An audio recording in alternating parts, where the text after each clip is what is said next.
Hello and welcome back to Press Start Turbo. To start off this year, we're talking all about cancelled games and getting into why and how they happen. To help us understand this a bit more, we interviewed Eric, a veteran game developer who's been in the industry for over 20 years. But before we get all into that, joining me today is Billy, Brendan, and Ten. Wait, I'm getting a high rank. Oh, true, we're gooning. I'm getting a high rank in jerk, mate. You can't keep playing that. Yeah, you're playing. Yeah, I mean, yeah. Once you get to Emerald Edger, you send me a DM.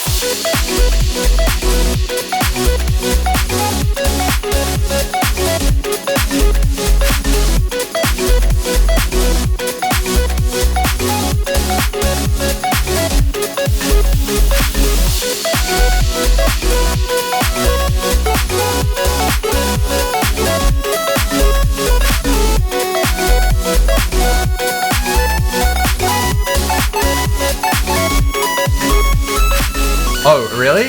Yeah. Okay, hold on. Why should I DM you about getting to Emerald Edger or whatever you just said? Well, because there's like everybody, when you get to Emerald Edger, you get a special like for you only butthole picture of somebody randomly on the website. Oh, I do. Can I unsend a message to you? Oh no! Oh no! Yeah, no, thanks. Gonna have to keep that one. Thanks, Cameron. Appreciate it. I'm glad that this is the episode where we get like a professional that's been in the industry for like, years. Yeah, over 20 years. The one that starts with jerk, mate. I mean, it is incredible that they took the Jerkmate ranked meme and they made it a whole clicker video game. I mean, like, that in and of itself is kind of interesting. Okay, calling it a whole clicker video game is a bit of a fucking overstatement. I mean, you're clicking because of the holes. No, there's so many better fucking idle games in this. Come on, Cookie Clickers. Oh, I'm not right saying there. it's a WHOLE. I'm saying HOLE because you're clicking on account of the holes. Oh! As we've taken the start of these episodes, we're here to talk about a few of the games we've been playing. It's been quite a while since our last episode, so A lot of things came out. A lot of mid came out. A lot of PU mid. stink. a lot of good though. I mean, that I played? No. I've been playing a lot of mid. It's a mid-off. Please, God, let's not start with me. With me then, I've been Okay. playing Kingdom Come Deliverance 2. I thought we were off of Come. You Really not funny, guys. Really not I want funny, to guys. fucking end myself a little bit. Yeah. Kingdom Come How is Deliverance Kingdom 2, Come Deliverance 2? Dude, it is fucking excellent. I gotta close out a Jerkmate ranked. It's too distracting. It's really, it gets you. It gets its claws in you. People will think we're just kidding, but we have actually we've been on it since we started. We were Fucking, ready to go, Brendan- and Brendan dropped it in chat and was like, what rank are you guys? And it actually delayed us starting recording by like 20 minutes. I had a thought out how am I gonna express my feelings about Kingdom Come Deliverance 2, and I just look over to my second monitor and Jerkmate's staring at me, telling me to click. Anyway, I'm about 70 hours into Kingdom Come Deliverance 2. Oh, man. I've been pretty much playing nothing but that and been doing nothing but playing Kingdom Come in my spare time for since it came out. It's completely taken over my life. It's excellent.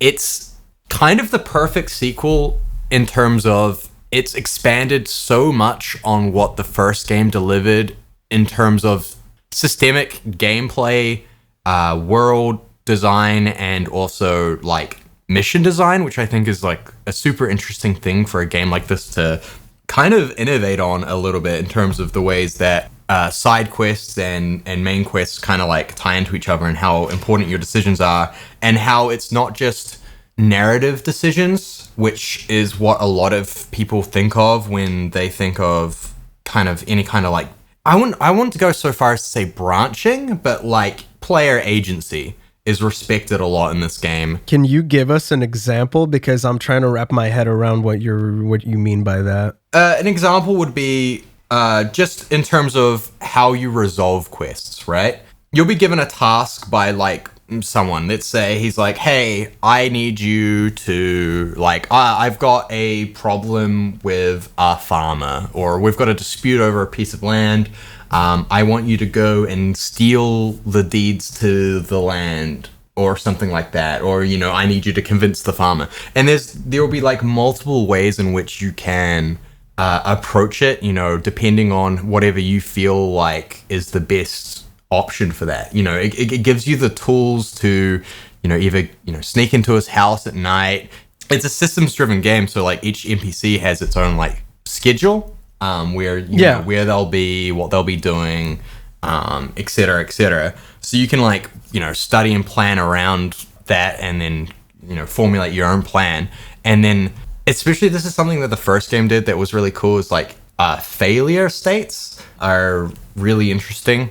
Like the best example of that is there's this mission in the first game where you're trying to get information out of a priest, and so you've got to spend the night with him, and he's a fucking drunken bastard, and you go out drinking with him, and then the next day you have to perform a sermon, and it's completely like based on your memory. Like, it doesn't like handhold you. It's like you had to have read the book with his sermons in it and then memorized it to actually like do the sermon properly. Well, less memorized, because more so he talks about all of those points in the cutscene beforehand. Exactly. If you go through it, you can skip all of that accidentally.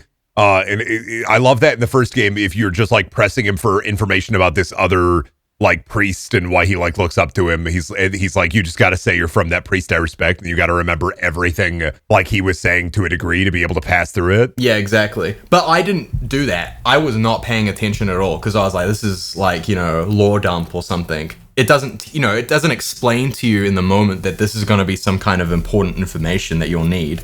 And then, the next fucking mission, it's like the most important thing that you needed to know. But you can completely botch it, and the world will respond to it. They'll be like, you fucked that up. I'm not giving you this information that you needed.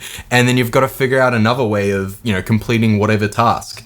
And it's super interesting, and just creates room for this really emergent gameplay, I think. Kingdom Come Deliverance 2 expands on all of that, and then also like anyone who's played the first game knows how fucking rough that game is. Yeah, one of the big ones I was gonna ask is like about the combat specifically, because I'm not gonna lie, I got filtered like twice. Not filtered because I came back, but I got my shit rocked. So with that's like entirely on purpose in the first game. It wants you to feel like a shitter. Yeah.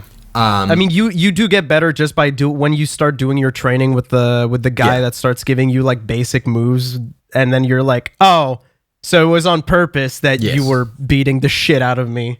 Like, one of the most important mechanics in the game is knowing how to parry, and I'm pretty sure for like the first 4 or 5 hours you do not know how to. Yeah, you only get it. You only get it once you're done with the prologue, about halfway through the first act, chapter, or whatever. Yeah. It takes a little bit. If you, even after like all that, you're still not gelling with the combat, the second game isn't going to do anything specifically to change that for you. Like, if you're still like, man, I don't just like the way this feels or how it is. Yeah. There are like quality of life changes, but it's not like a dramatic shift in terms of how the combat actually works. Yeah. But it is a lot faster to get you to those core moves, and you start with a lot of them already as well, because it is a continuation. It's a direct sequel. Yeah. Yeah, it does the whole thing of like, you hit your head and now you forgot some stuff. But like, does it actually do you hit your head and you forget? 100%. Yeah, you like fucking you get fucked up in the first act, and then there's like a pop up that's like, Henry forgot some stuff. You're gonna have to relearn some things. Oh my god, the humor is so good. So you get so fucking injured that you're basically like bedridden for a bit, and then it's like, yeah, buddy, you were bedridden for like a month, dipshit. You got to relearn this shit. Oh yeah, what? Because it's a historically accurate, medieval game. The fucking healthcare back then was, have some fucking tea. Have and some sleep tea and it off, leeches, buddy. Leeches and cream. Leeches and cream. What I'm going to ask about too, because I haven't played it yet, as somebody who's been going through one recently, how are two things? How is combat comparatively? Because like in one of my big things was just learning the master strikes and then bonking people on the head with a mace, and then they're just like, fucking, they're done, they're cooked. Yeah. They're just done, they're cooked. And then the second one is, are there still dog-ass, horrible timed quests that don't tell you that they're timed, but they expect you to be like an adult with an adult brain and they expect you to finish it when you take them? Or are they like, okay, let's give the gamers a little bit of gamer, just a vast, what is it? What's the mortal? Give me the gamer divide. Let me come back with the herbs in a bit. To my knowledge, I do not know of any timed quests, but obviously the inventory system still works the same way. So like herbs rot over time as well as, food that isn't dried. But I haven't encountered any timed quests, which makes me think that there aren't any, and that's something that they like deliberately did, because I'm pretty sure a lot of people failed those specific quests because of that. It's either like, oh shit, I wasn't listening to the NPC and I don't know where to go, and my journal entry is so fucking vague that I have no idea what the hell I'm supposed to be doing, and I've supposedly only got 2 days to do it. It's mostly that one quest to the monastery where there are people from your hometown there and you're trying to help the lady from your hometown heal them. And I was like, okay, I need to go get herbs. I need to walk away from this. And I walked away from it. And like 10 minutes later, it was like, you have failed helping so-and-so. And I was like, huh? I left the town to go get that stuff. The only thing I can think of that is even similar to that is that, like, if you progress the main story too far, there'll be certain quests that you'll be locked out of. Yeah, and that's understandable because certain things in the story will happen. So you want to make sure you do your side quest shuffle before you do that. As for combat, I can't remember in the first game if other weapons had master strikes other than the sword. I remember the sword had mace, and axe. Okay, so in the second game they changed it so only swords have master strikes. So it means so it's a balance change, because in the late game of the first game, swords kind of become irrelevant in terms of, because you're fighting people in heavy armor. And so you're just going to use heavy weapons to bash their skulls You're just going to use the mace and bash their skulls in, yeah. Exactly. So that balancing changes to basically make it so swords are still viable to an extent, even later on, just because you can master strike with them, which is just such a fucking big bonus that it makes it worthwhile to keep using them.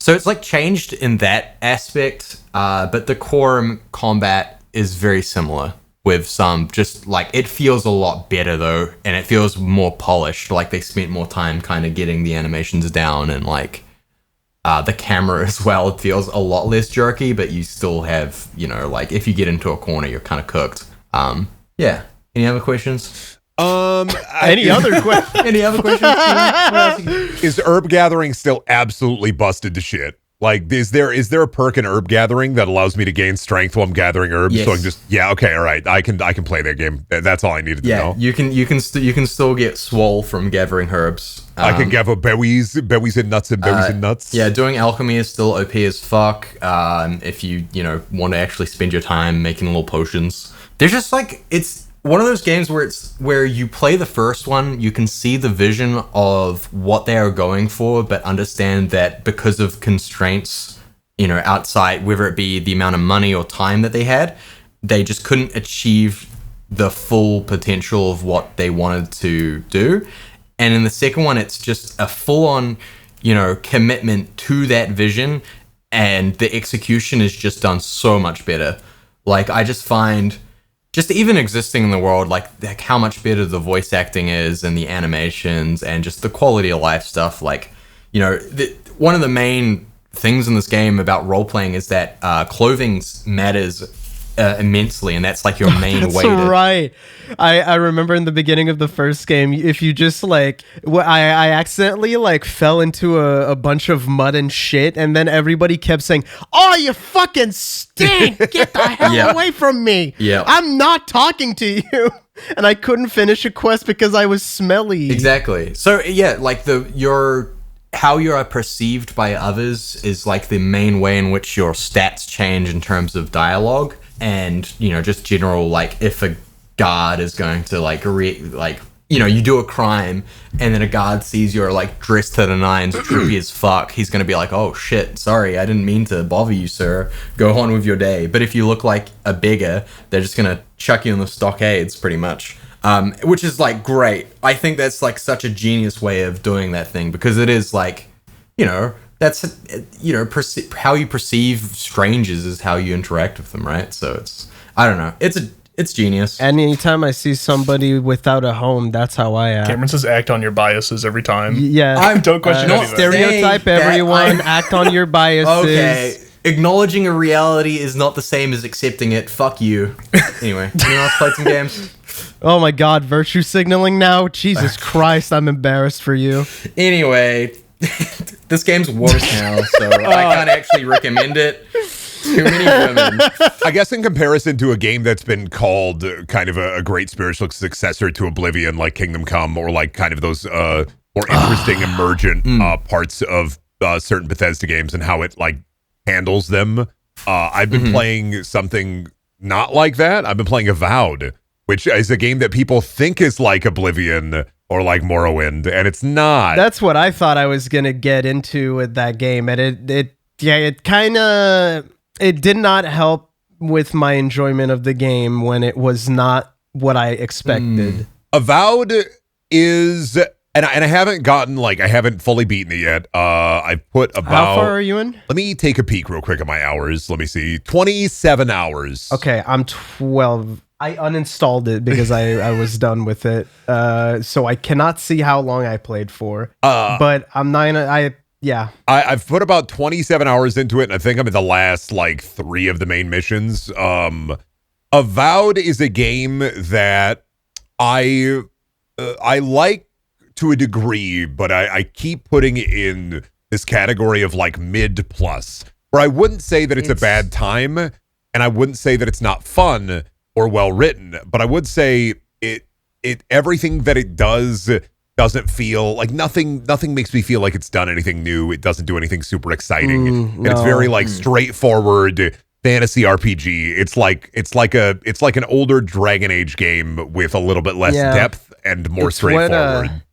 It's what they would play in the background of a. No, I'm not going to say Avowed. Yes, it is. No, I'm that's sorry. mid. That's Yes, it demonic. is. Avowed isn't like that. It is mid. You have. I don't trust your opinions, Sonic player. I don't trust your opinions, Fallout 76 player. What the fuck? You ain't never done the raid, buddy. Hostile in here. Jesus. No, I like the companions in the game. The companions in the game are interesting, Yes. and I think Kai is written very, very well out of the 4 main companions. The combat itself is a lot of fun depending on what you're doing. I've been playing as a warrior, so I do love having a charge, a big ranged attack when I switch over to my gun. I mean overall, I will say I started Wizard and I did not like Wizard that much, but then I did a switch to Battle Mage when I started finding legendary melee weapons, and I'm not gonna lie, the melee is way more fun in my opinion. Yeah, I mean it's especially when you're doing gun battles and you can get the max pain slowdown time stuff, and it feels really exciting to pop a creature in the head. Yeah, I haven't tried the guns yet, and probably never will because I kind of got bored. Quest design is more loose than you would think. It is more akin to it doesn't tell you everything right at the gate. Plus, I love how much of certain side quests they straight up don't just give you markers or they don't tell you. Sometimes you can interact with an NPC and get a 3-stage quest done and be like, I didn't know any of this was here. Wow, and it does that well. It's nothing about Avowed makes me overtly go, this is bad. I love the part where they teach you how to break through breakable walls. You get into the city later and there's a breakable wall. You destroy it with a grenade, and then a fucking NPC is like, why would you do that? You could have walked around. I did not do that. Or you could walk into a church. There's no stealing in the game. So it's not like there's not that immersivity of the almost imsim elements that Kingdom Come has or that Oblivion has. Yeah. Where you can steal, you can do little living things or life things. And that's part of the game. That's kind of what I was missing. That's part of the game that people think is going to be in there, but that's this isn't like Oblivion at all. It's very much a straightforward it's Dark RPG. Messiah. Is there loot? There is, yeah. The loot system is weird. I was gonna say because it does the God of War remake thing where gear levels are very important. Oh, To the point where if the weapon rarity that you have is lower than the rarity of the enemy. I think it's like you deal 35% less damage and take 35% more damage or some shit. Oh, what? No, it's like 4 tiers of rarity. I'm not a big fan. That you can upgrade your armor and your weapons to it. Depending on White, where you are. Blue, Well, purple. it's green, blue, purple, red. I will say they did apparently change how that works, and apparently now the item rarity is not that big a deal, but I still think that it's not. I still don't really like it, if I'm honest. I mean, I didn't like it in God of War. I don't like it here, the item level rarity thing. And would you say, like, in terms of, like, dialogue and stuff like that, because that's what I think of when I think of Obsidian games. Is it, like, comparable to, like, Outer Wilds or something? I Or would Outer say this Worlds? is a mix of Outer Worlds and Pillars of Eternity. Like it's more the areas are more open than Outer Worlds, but they're not as sectioned off later in the game. And I feel like some of the NPCs that I help in Avowed feel like more characters rather than stereotypical like 2-dimensional. Oh, dude, the character writing, like anything that has to do with talking with your party members is fucking excellent. It's much better than I want to say Outer Worlds was. However, after playing, I feel like one of the only characters that has actual, you know how like you play a game like this or Mass Effect or Dragon Age or Outer Worlds, everybody has like a companion quest or like a storyline. Playing Avowed and getting near the end, I maybe I just goofed a bunch of stuff. There's no overt companion likability. There's no overt like companion. Hey, this companion likes you. This companion dislikes you. So the only person that I found that has anything from like front to back in each zone really has been Kai. Like Marius is just a fucked up little dwarf that is like he'll comment on things, but you don't learn mean and I hate anything him. else about him. Giada, you help right at the get-go. Her parents turn into trees, but then she'll comment on things when you bring her, but same thing. There's nothing beyond like her initial quest to get her to join the party. And then the freaky pink gremlin that loves to fuck her husband, like same thing. She's a freaky pink gremlin that wants to fuck her old man husband. She likes to fuck everything. No, actually, she's married and likes to fuck her husband. She's just flirty. She's very flirty. She keeps wanting to fuck me. Yeah. So like the writing is like I said, everything about it is like this. You'll have good moments or moments where like this is good. I like this, but I mean, I'm gonna put it in mid plus, same as it would Outer Worlds, where I don't know how much of it is gonna stick with me when I'm done. I like Outer Worlds more. Does it just feel like a bit more like not? Just doesn't it have any impact? Like you don't feel like there's anything. Like what would you say is like special about Avowed? Like why would you? I like the Fishman because he's voiced by the guy who voices Garrus in Mass Effect. That's the and like I said, he was familiar. That's why I want to fuck him. It's the little interactions as well. Like one thing that Avowed does really well versus Outer Worlds is there are little interactions like the breaking the wall and the NPCs going, "What the fuck is wrong with you?" Or like because there's no stealing in the game, for the most part, you're like, "Oh, I can pick up everything." Everything is like, "I'll just pick this up, pick this up, pick this up," and then you get to a church and you find a bowl full of fruit and you just take all of it. The lady is like, "Well, I was gonna give that to the poor, but I guess you needed it more." And like. There's little stuff here and there throughout the game that really shines on the writing and the world building below it, like into Pillars of Eternity. But I do feel like Avowed is a game that would be enhanced by already knowing about Pillars through Pillars 1 and Pillars 2 Deadfire. Like it is much more, I think, a game for people who enjoy that world. Yeah, because the game does mention Deadfire a lot. There's a lot of that. There's a lot of gods. There's a lot of stuff. Deadfire is mentioned. Original Pillars is mentioned. Yeah. If you don't have the back knowledge of those games, you can feel a little bit pulled out at times.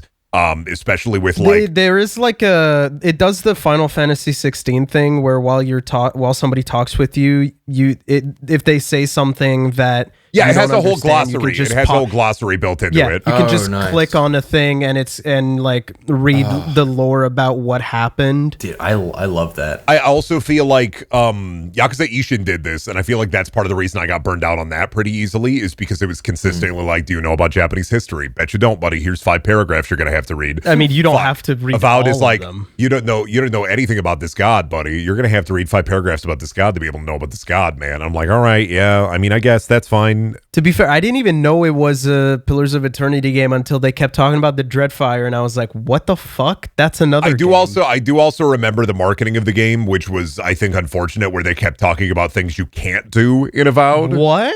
Where they were like, in Avowed, you can't do it. Like how they would be like, you could do this, but like not this. Like, here are the lizards. This is what you could do, but like you can't do this. I just remember the marketing being very weirdly like, I'm watching it and I'm like, are they kind of telling me the things I can't do in Avowed? Like, I don't. I think it's because like all the press circle I was seeing around it was a lot of people saying like, "Oh, it's the next Skyrim" or whatever the fuck, and it is not that. No, it's not. It's not that at all. It's way more akin to Mass Effect. It's way more akin to a classic BioWare game. It's much more like a BioWare game, but you play it in first person. Like everything about it, it's weird, but everything about it feels less Obsidian in some ways and more BioWare. Yeah, I mean that's another part of why my expectations were so different, because I had just finished playing Outer Worlds and then playing that game. I was like, whoa, this is like not what I expected from Obsidian. It's I mean, if you got Game Pass, I would still give it a recommend. Like, I think that there's enough sauce in there that you can find some enjoyment. And I like Kai a lot. He's a cool fish man with a lot of regret in his heart. He'll just want to kiss him on his fish lips. It's a great podcast game. So the combat's good then? So the combat's it's like good. fun okay. It Because that was have the one thing about Outer Worlds that I was like, man, I wish Obsidian could do something about this. I think my only problem in the end with combat, and as I get into playing it, is how much I've kind of like, now that I'm in the warrior path, how much of my fighting relies on build the stun meter, get your critical hit, build the stun meter, get the critical hit, build the stun meter, get the critical hit. Like, I'm not really experimenting anymore. I have a sword, it does bleed damage, and I have critical hit up items, so I'm just I'm playing the you know what, it's honestly true and blue for me in Obsidian games, because I do the same thing in New Vegas where I just build up critical hit, build a critical hit build with La Paciencia, Ulysses Coat. I just go in there, Boone's Hat, build him up, critical hit, build him up, critical hit, build him up, critical hit. Not necessarily a bad thing. It's just I'm at the point where 27 hours in, I'm like, okay, I'm ready to finish the game. Like I'm ready to be done. And do you think you're gonna finish it soon? Is it like I think I've got about 5 hours left of it max. Okay.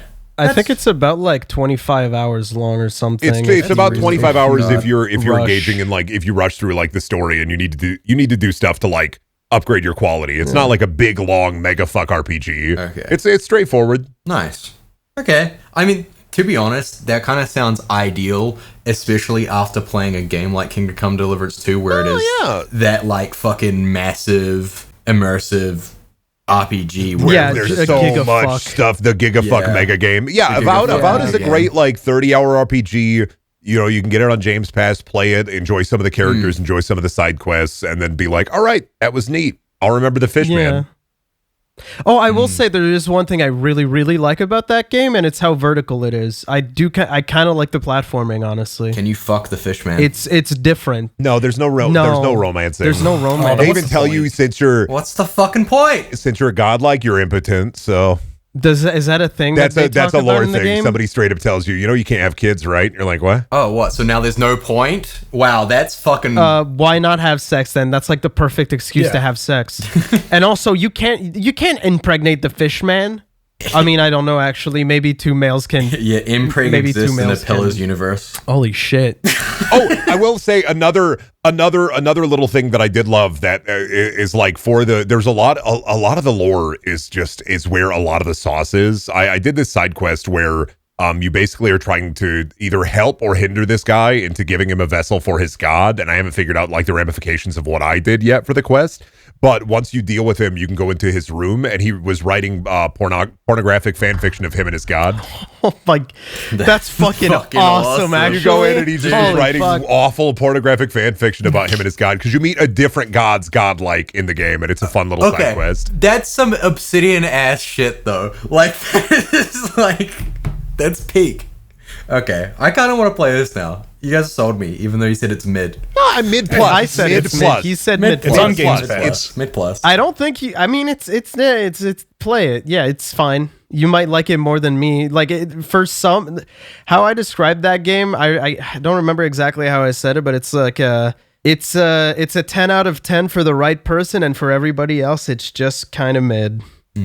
Just put the crystal in the bag, Billy. I don't know. All you got to do. Mine's not a newer release. I was going to talk about Civ, but I remembered that I did play another game earlier this month that I actually do like quite a bit. It came out a couple of years ago. It's Card Shark. It's one of those Devolver games. Oh, I've heard about Card Shark. I saw you playing this a bit. It's actually pretty good. Is that the one where you have to like cheat at cards? The entire point of the game and all of the gameplay of the game is doing like what basically boils down to QuickTime events to cheat at cards. And I was like, oh, that seems kind of fun. So I picked it up like a while ago on sale, sat at my Steam library, and then I like was going through my library and was like, oh, I should just give it a whirl. Super short game. It's like 7 hours maybe. But I started playing it and I was like... Kind of sounds nice, honestly. Because it's like actual like card cheating techniques, which I was like kind of curious about and I wanted to learn. Not to like actually cheat, but just like how do people do it. Winks at camera. And then I got enthralled in the story's actually really good. There's like an actual story to it.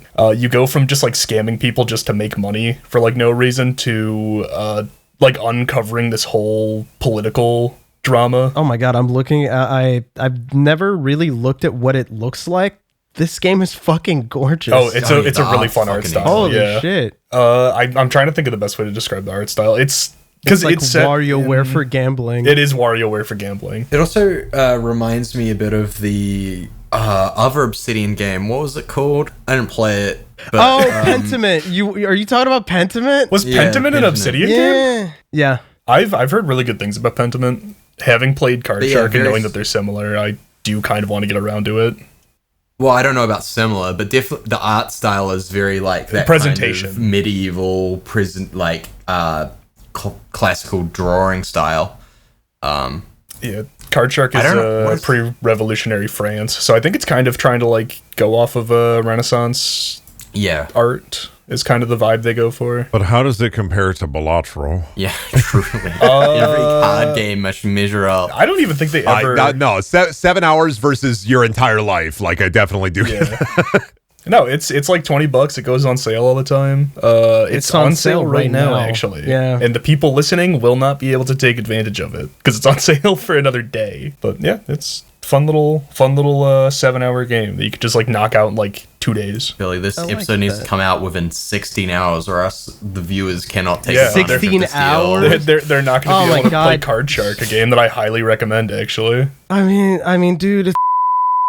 Oh, can we cut that? Actually, I know that one was for you guys. That one was for you guys. I was gonna ask you about Card Shark because I saw a little bit of you playing it, and it was very much just like QuickTime events, right? It's QuickTime. They're like WarioWare mini games almost. Yeah. Does it like vary any more than just like those different types of QuickTime events? Is there any like memory to it? Because I know it's like all about cards and stuff like that. Do you have to like? When you get later into the game and it's a lot more elaborate on the kinds of cheating that you're doing, you do actually have to like memorize sequences and like how you're supposed to be shuffling the deck to like keep track of cards that you want to keep track of and then like dealing them out to the right people.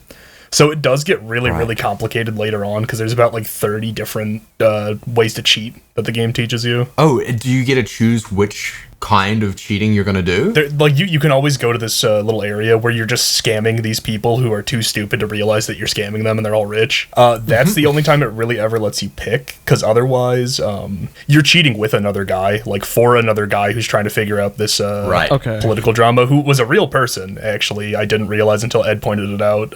Comte de Saint-Germain, who also Ed pointed out is in the Castlevania show, apparently. Yeah, he is. Because Ed was like, oh, he's a real guy. Like, all the stories about him are about him being like a con man. I was like, that's great. That's the entire point of this game, is he's the one scamming people and you're helping him. But most of the time it's like you're going to a place, he like kind of gives you a rundown of why you're going there. And then it's like, all right, here's how we're going to cheat. Do you want to practice it? Like, here's how you do it. All right, cool, let's go. And sometimes they throw wrenches into what you're doing to cheat.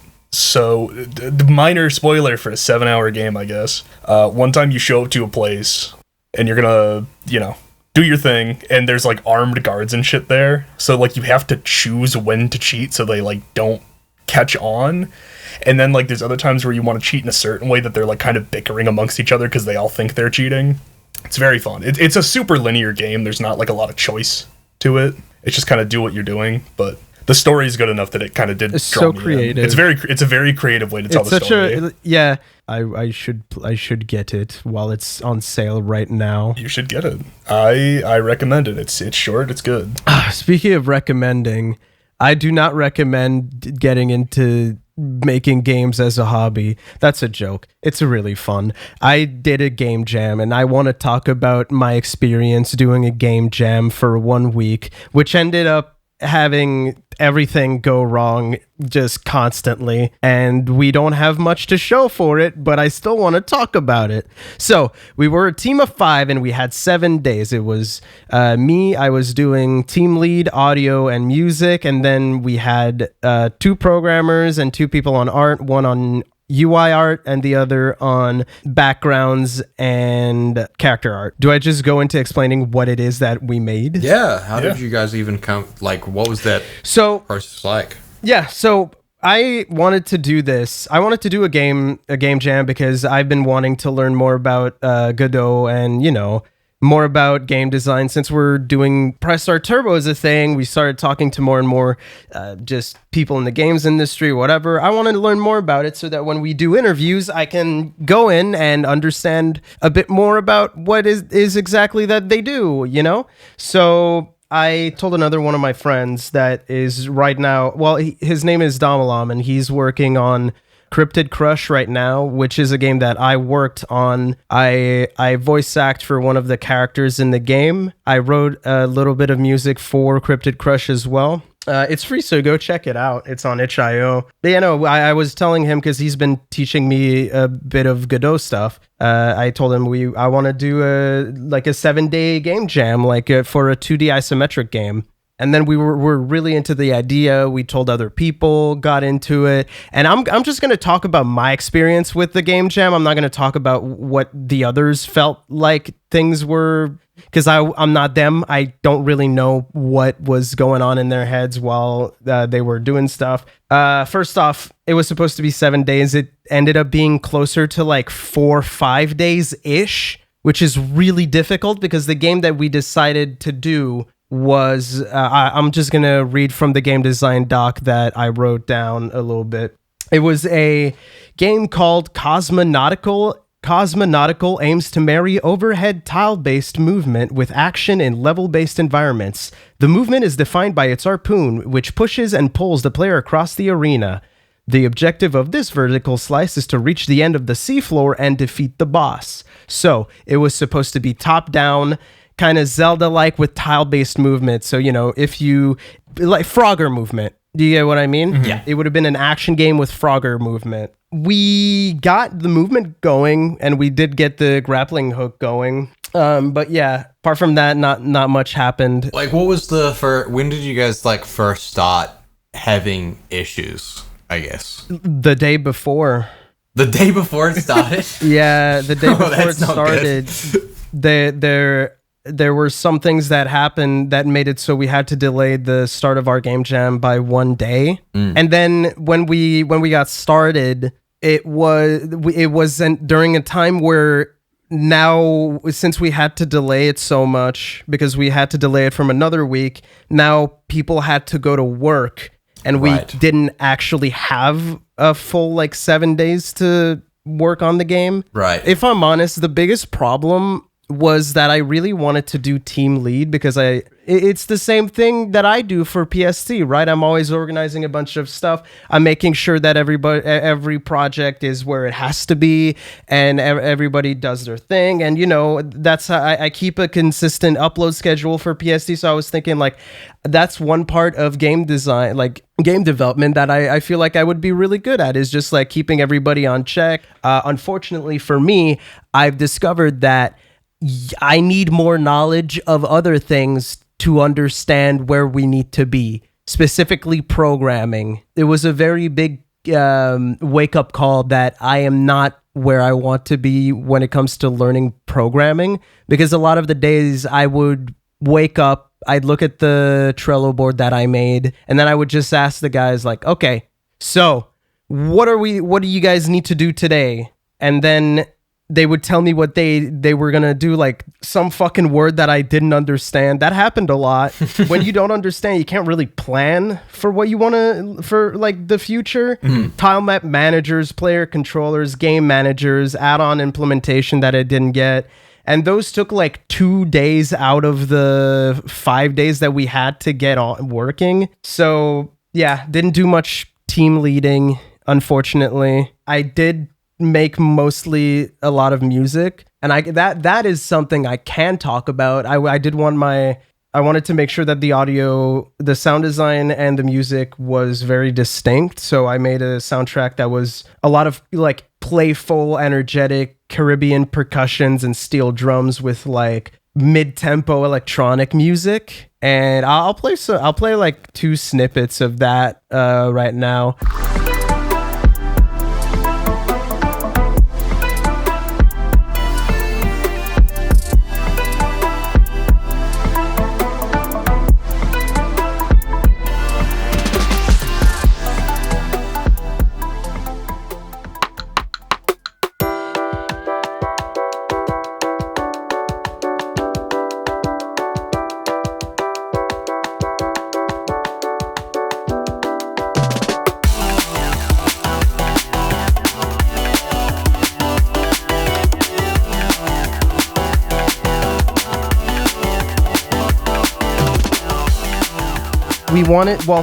I wanted to learn how to do implementation because Godot has a new audio pipeline where you can have context sensitive. So, like if you're like exploring, reactive. So if you're exploring the dungeon, nothing's happening, and then, oh shit, something's happening. So you like start having a more like intense combat music happening over it. I wanted to learn to do that, but we did not get that far in our prototype because we wanted to do a vertical slice. We basically only got the prototype working, and even then the prototype is nothing much because I had to leave for the US like a few days into it. Yeah, it was disappointing, really. It was disappointing, but it also kind of inspiring in the way that now I know where my weaknesses lie and I can at least try to get better at them. Is it something you want to do again as well? Like do another game jam? Well, I'd like to do another game jam, but now I would scope it down way more. And I also think that as much as it was fun to work with so many great creative people, I think I would scale down the team as well. Because there's some aspects of it that is like too many cooks where it's like, well, you guys are working on programming, so I can't really go in and start doing my bit until you guys are done, Can't do sound design for an animation that I can't see because it's not ready yet. So I was kind of in the background just trying to organize things, and honestly, there wasn't anything to organize at some point.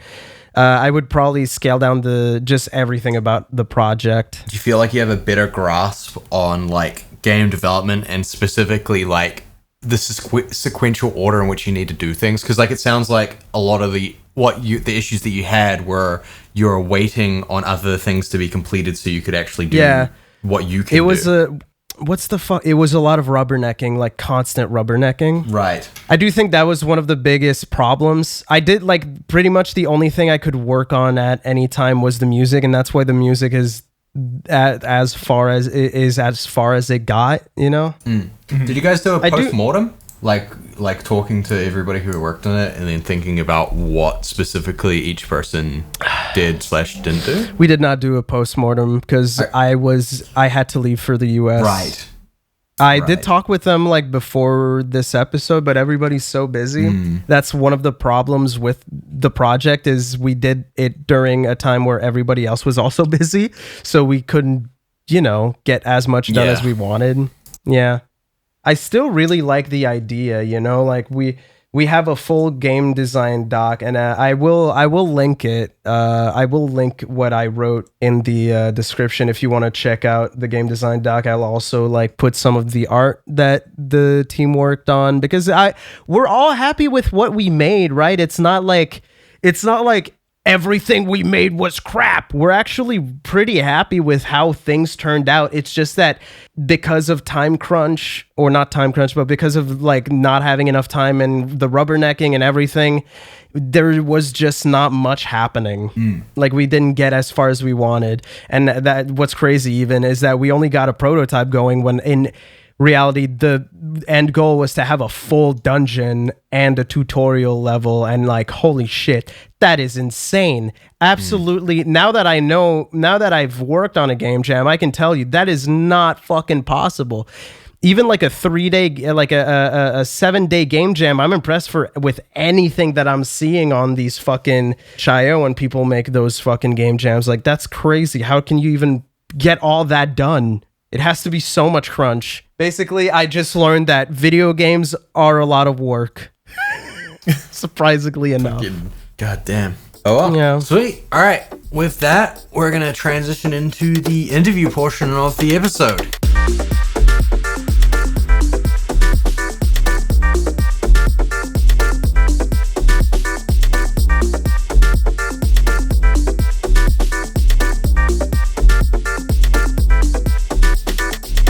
Hello and welcome to the interview portion of this episode.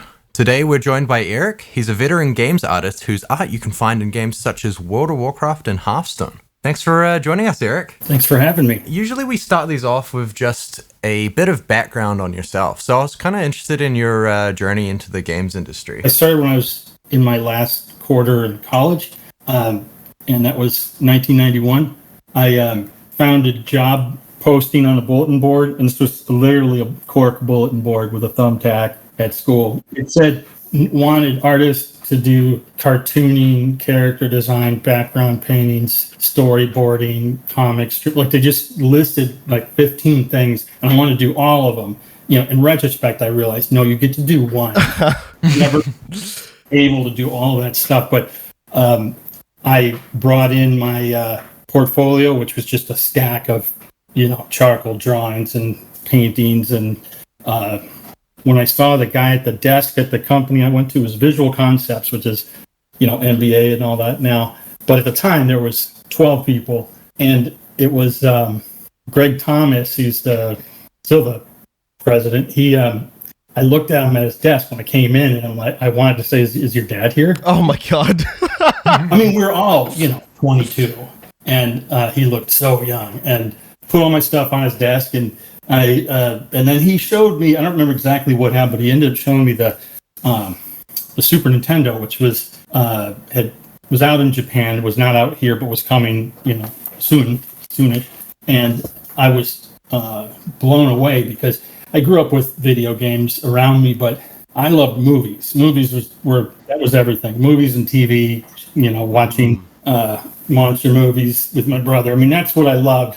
And I was, so while I played games, they didn't drive me. I didn't imagine doing them at all. But he showed me that, showed me like ActRaiser, and ActRaiser was the first game he showed me on there. And I was floored because it had music in it, and it had more than just, a MIDI. It had like whatever music system they had, but it sure was a lot more complicated than ActRaiser also has genuinely gorgeous art for a 16-bit console game. Yeah, it was just such a leap beyond what was in the arcades. I was done. I was like, I want to do this. This is so cool. When it came out, I mean, I loved that console, and all my early battles with game development were with that. My formative years were all around that machine, and then my first pixels were on the Game Boy, which I only did one thing on there, but it's kind of cool to go back and look at it and say, hey, I did a logo. It was for Star Trek 25th anniversary.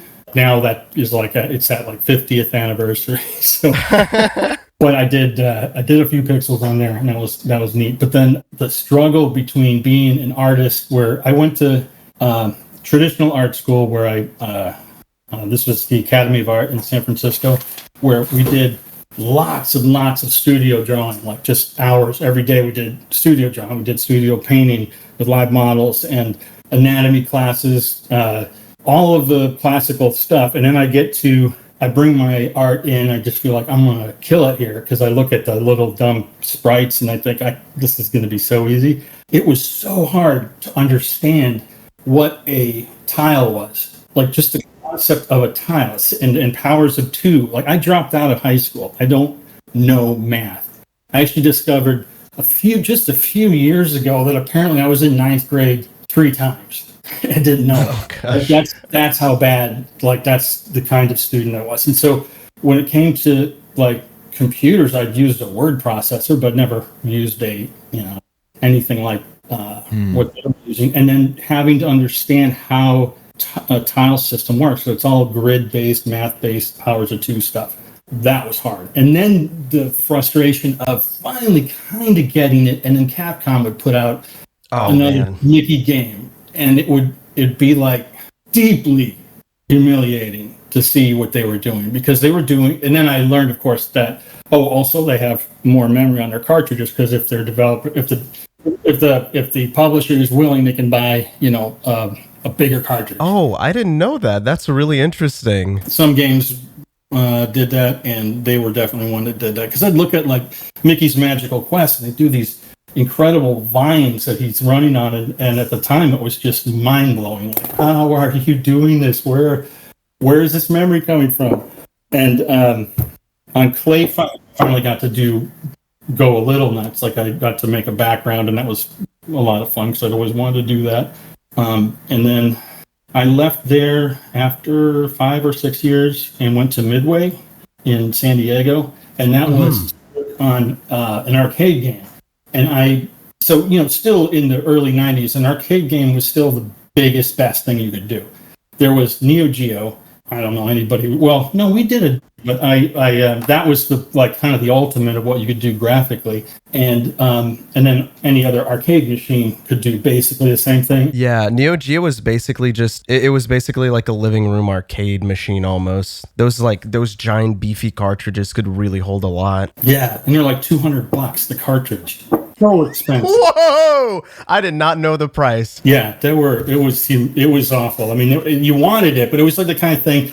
At the time, Sharper Image was still like the rich people catalog. Now it's trash, but at the time it was like the super rich. You'd look at that catalog just to see what the super rich were able to buy, and that was the thing that was always in there. A Neo Geo, and I didn't know anybody who owned one. But anyway, I interviewed at Midway, and they were going to do a sequel or a spiritual sequel to Akari Warriors, which was top-down, kind of isometric Contra style game. And sign me up. I mean, like sci-fi, war game. I really wanted to do that.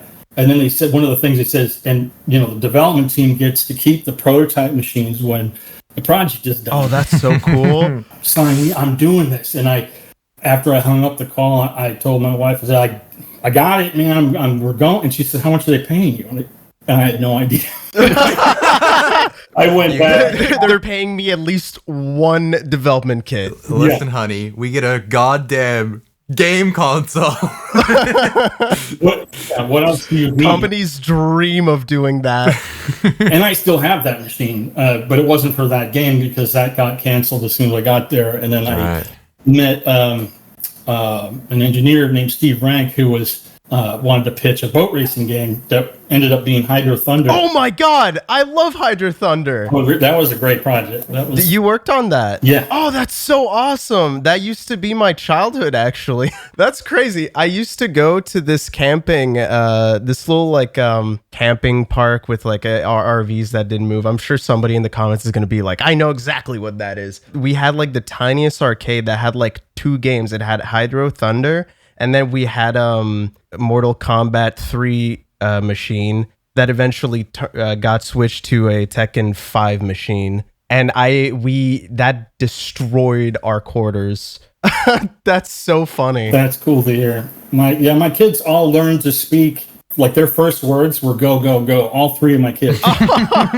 And my son, who is he's the one that contacted you. I remember one day I was washing the dishes, and he's playing. I can hear the game playing in the background. Choose your track. And I started, and he's just doing this over and over. He's standing out. Mind you, he's in his diaper. He's 17 years old. No, wait, he was that's a bit too old. That's a bit too old to be doing that. He's a toddler. In his diapers, Yeah. you don't think he could even really talk yet. And he's standing on the seat, and he's hitting buttons, and he's picking all the secret tracks and the secret boats. I was floored. I'm like, I couldn't even remember how to do it myself. And so I was just loved it. I love that he... A true gamer.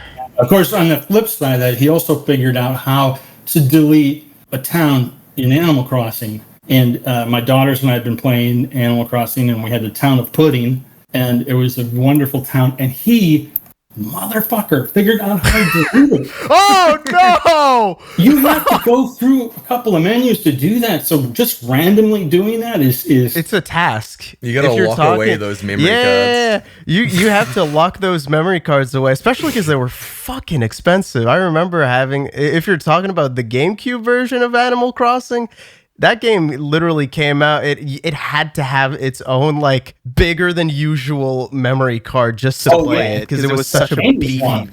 Yeah. Because I have the one with the little cat on it. The little, Yeah, that little green one with Punchy the cat at the bottom right. yeah. What was I'm really interested in like working in games during that era, and especially in art, because that was such a dynamic and like changing environment. Like, you know, you had the You must different have learned like a new tool every like day or week. It had to have been like so quick. It was constant. And I know what I was going to say before was the difference between what I was doing. This is why I was talking about all the classical training I did in school versus tile work and sprites. So at one point I was working on Madden 94. Now I've done all kinds of, figure drawing. I could draw a football player, but to do it in 16 pixels and then have somebody come over and say, wait, no, that's the quarterback. And I'm like, how the fuck can you tell? I didn't even know that. And there's that's your running back there. And I first of all didn't know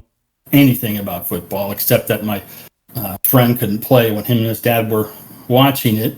So that was, I tried to learn it, and I read Madden books and stuff. But that was such a weird thing to go from absolutely knowing art and then not being able to do it because you're doing it in these tiny little bricks, and I never got good at that. Like well, lucky for you. What happened in the games industry that we moved away from that kind of work in pixels, and and like that must have been crazy, especially like one year you're working on the Dreamcast or like the version, and then like I was looking at Hydro Thunder that got ported to the PlayStation as well, which is like a completely different architecture. That must have been like a whole ordeal to like. I don't know how different how what it would have been like. Porting must have been done by another company, I think. Yeah. I assume. Right. Yeah. I'm curious though, mostly because I can't even fathom how does the tools that were used for development, like specifically like for sprite work and all that stuff. That was there like what software was it even using? Was it using software that was made specifically by the hardware companies for the hardware? So for pixel art, it was Deluxe Paint, which Electronic Arts made. I see. And that was, everybody at the time used that. Because it was completely made for the kind of art that we did.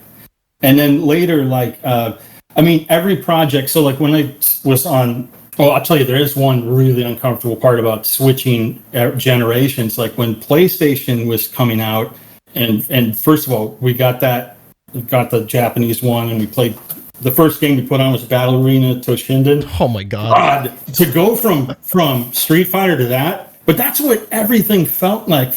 You got really spoiled by so before E3 there was CES, and that was twice a year. So we'd go to Chicago and we'd go to Vegas just to that. And I remember my buddy and I were technically adults, but we'd be with our noses pressed to the doors of that place. The second it opened, we'd just blast through the whole thing, and it was all electronic. So it wasn't just games, but the games thing was in the farthest corner, and we'd just head over there to get to the Nintendo booth first because they would have something new every single time, and it got so spoiled. It was like Christmas. Every show was Christmas because you didn't know what was coming. Like I stopped going to shows when internet journalism really found its legs. There was just no point. It's like I'm not going to go fight the crowds, see something that it's going to be there. Oh yeah. Also, the crowds got far bigger as well. Yeah, they did. But yeah, the PlayStation came out, and the first thing we were going to do for the PlayStation was Madden 96, which was the only Madden to get canceled, and had two covers on Next Gen. One when it was in production says Madden's back, and it shows some football guy with no face because we couldn't get the render to work, spiking football. And then years later, a picture of Madden, and then top 10 biggest video game failures of all time. It was really exciting, and there was a moment at the very end of the project where I was sitting in the conference room with Greg, and he was playing the game, and he goes to do a play call, and the game pauses for, I swear, minutes. The play calling stream, choose to play minutes, then it goes back to and I said, "Is this a debug build?" And he was so sad. He said, "No, this is the game." And Oh God! I knew right then. I said, "We're done."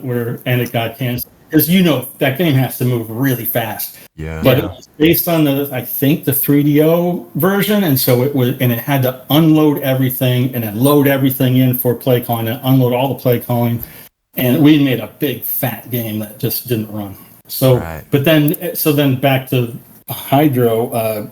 The teams often, Steve Rank wrote all the tools for it and the engine. It used to be you wrote a new engine every time you did a game, and he wrote fantastic tools. For a long time, they were the best tools I ever used because they were so just geared toward exactly the pipeline that we were doing, exactly the tasks we had to do. He had a texture mapping thing that worked just seamlessly. It made it so easy. And then one of our artists made a thing for Max that made material. It would only allow you to pick things that could run in the game, which to this day I've never seen anybody else do. It's I begged for that at Blizzard, but it was the idea that you couldn't make a fucked up material. It would just work because somebody had taken the time to just have it run a check and whatever. It was that was great. But every project was like that. It's cobble together whatever tools you have, and then new ones get written, and it's all done under duress and under deadlines. Oh yeah, because the development cycle back then was way shorter than what it is now, right? The timeline we're looking at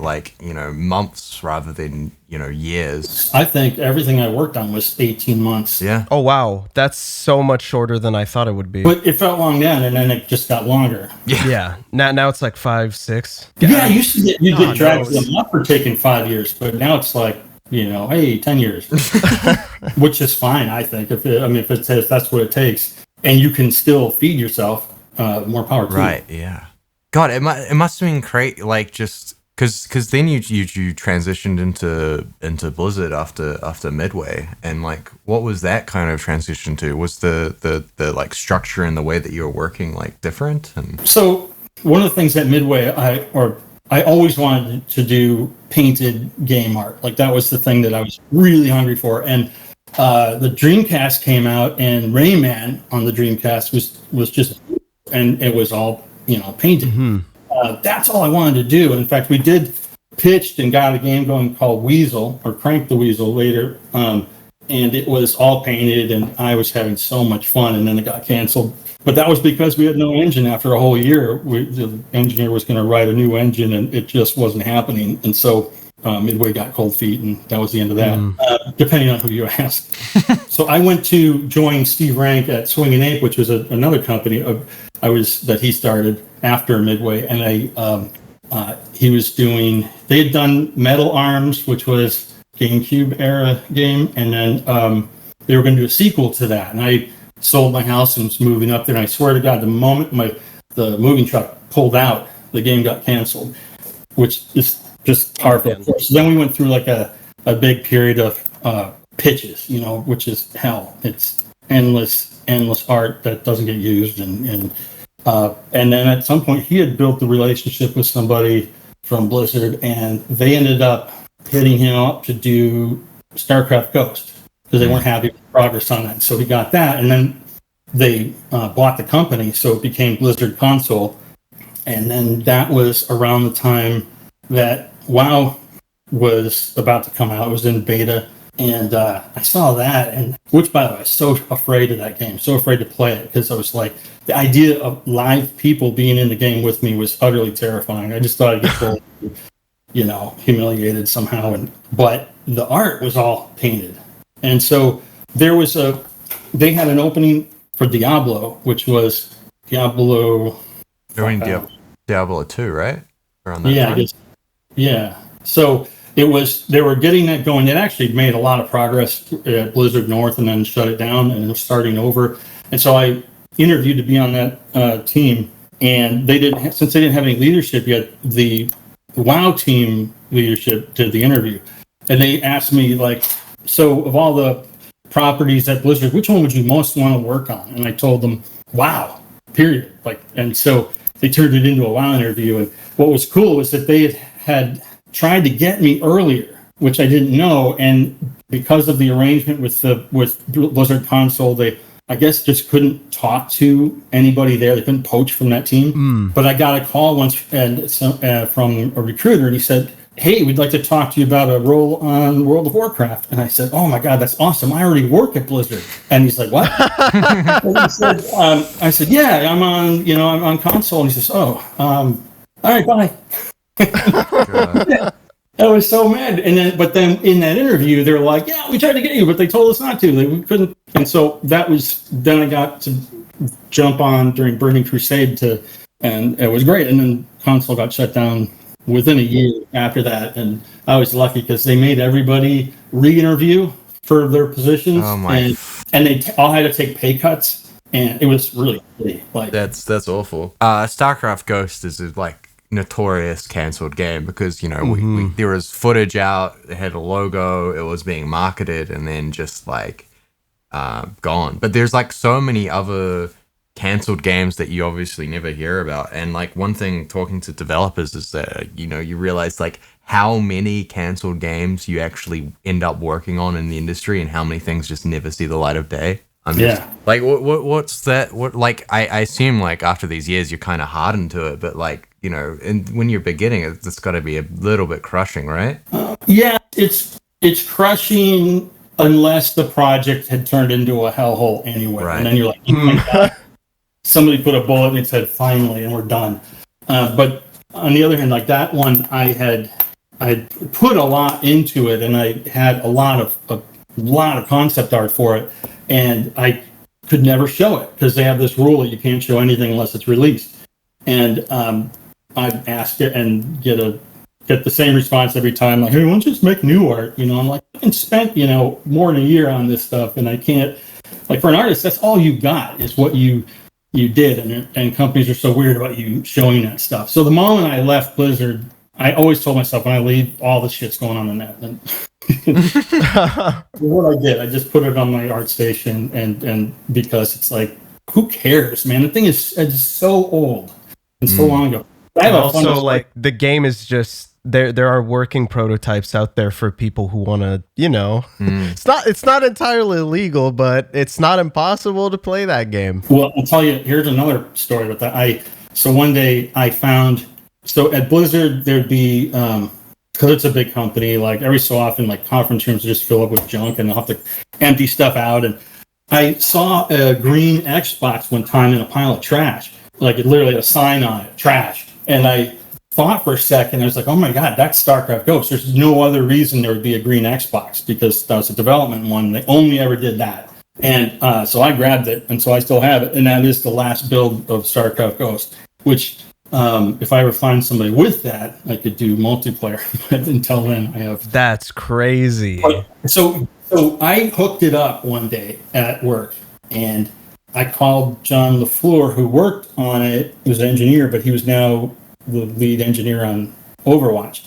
Asked him, like, hey, I got I'm looking at StarCraft Ghost, and it's everything's all blown out, like it's all super bright. Like, do you know why that would be? And he thought about it, and he's like, that's probably because everything switched to HD after we did that, and so it has to do with the difference between an old tube television and what you have now with HD TVs.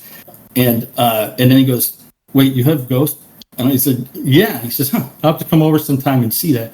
And I swear, it was not even 10 minutes later, all the engineers from Overwatch, or a nice handful of them, all filed into my office and were like, we got to see this thing. And it's because it was legendary there too. Right. Like, nobody's seen it. And I'm sure they're all disappointed once they looked at it, because it was very old at that point.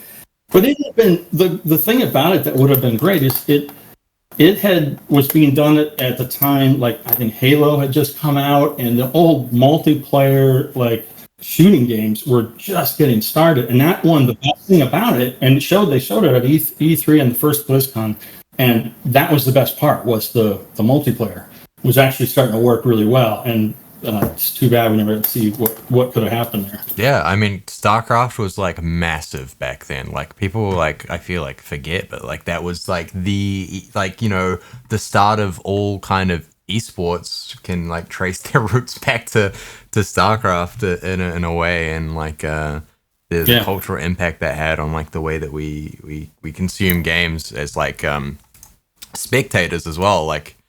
And then just like having this game that was like, you got to see gameplay of it. It got, shown at BlizzCon and stuff like that. And then just one day it's like, it's not ever going to come out. So, and then people, fantasize you got this with, what was that Star Wars game that got canceled and stuff like that, where people were like, Star Wars Ghost, you mean? No, it was 13... 17? 1313. No, it's just 1313. Yeah. Like where they, people were like, oh, that would have been the best game of all time and stuff like that. It's just like StarCraft shooter. There was like a Battlefield. Is that what you're talking about? It was a shooter inspired by Battlefield 1, I think. I didn't even know that.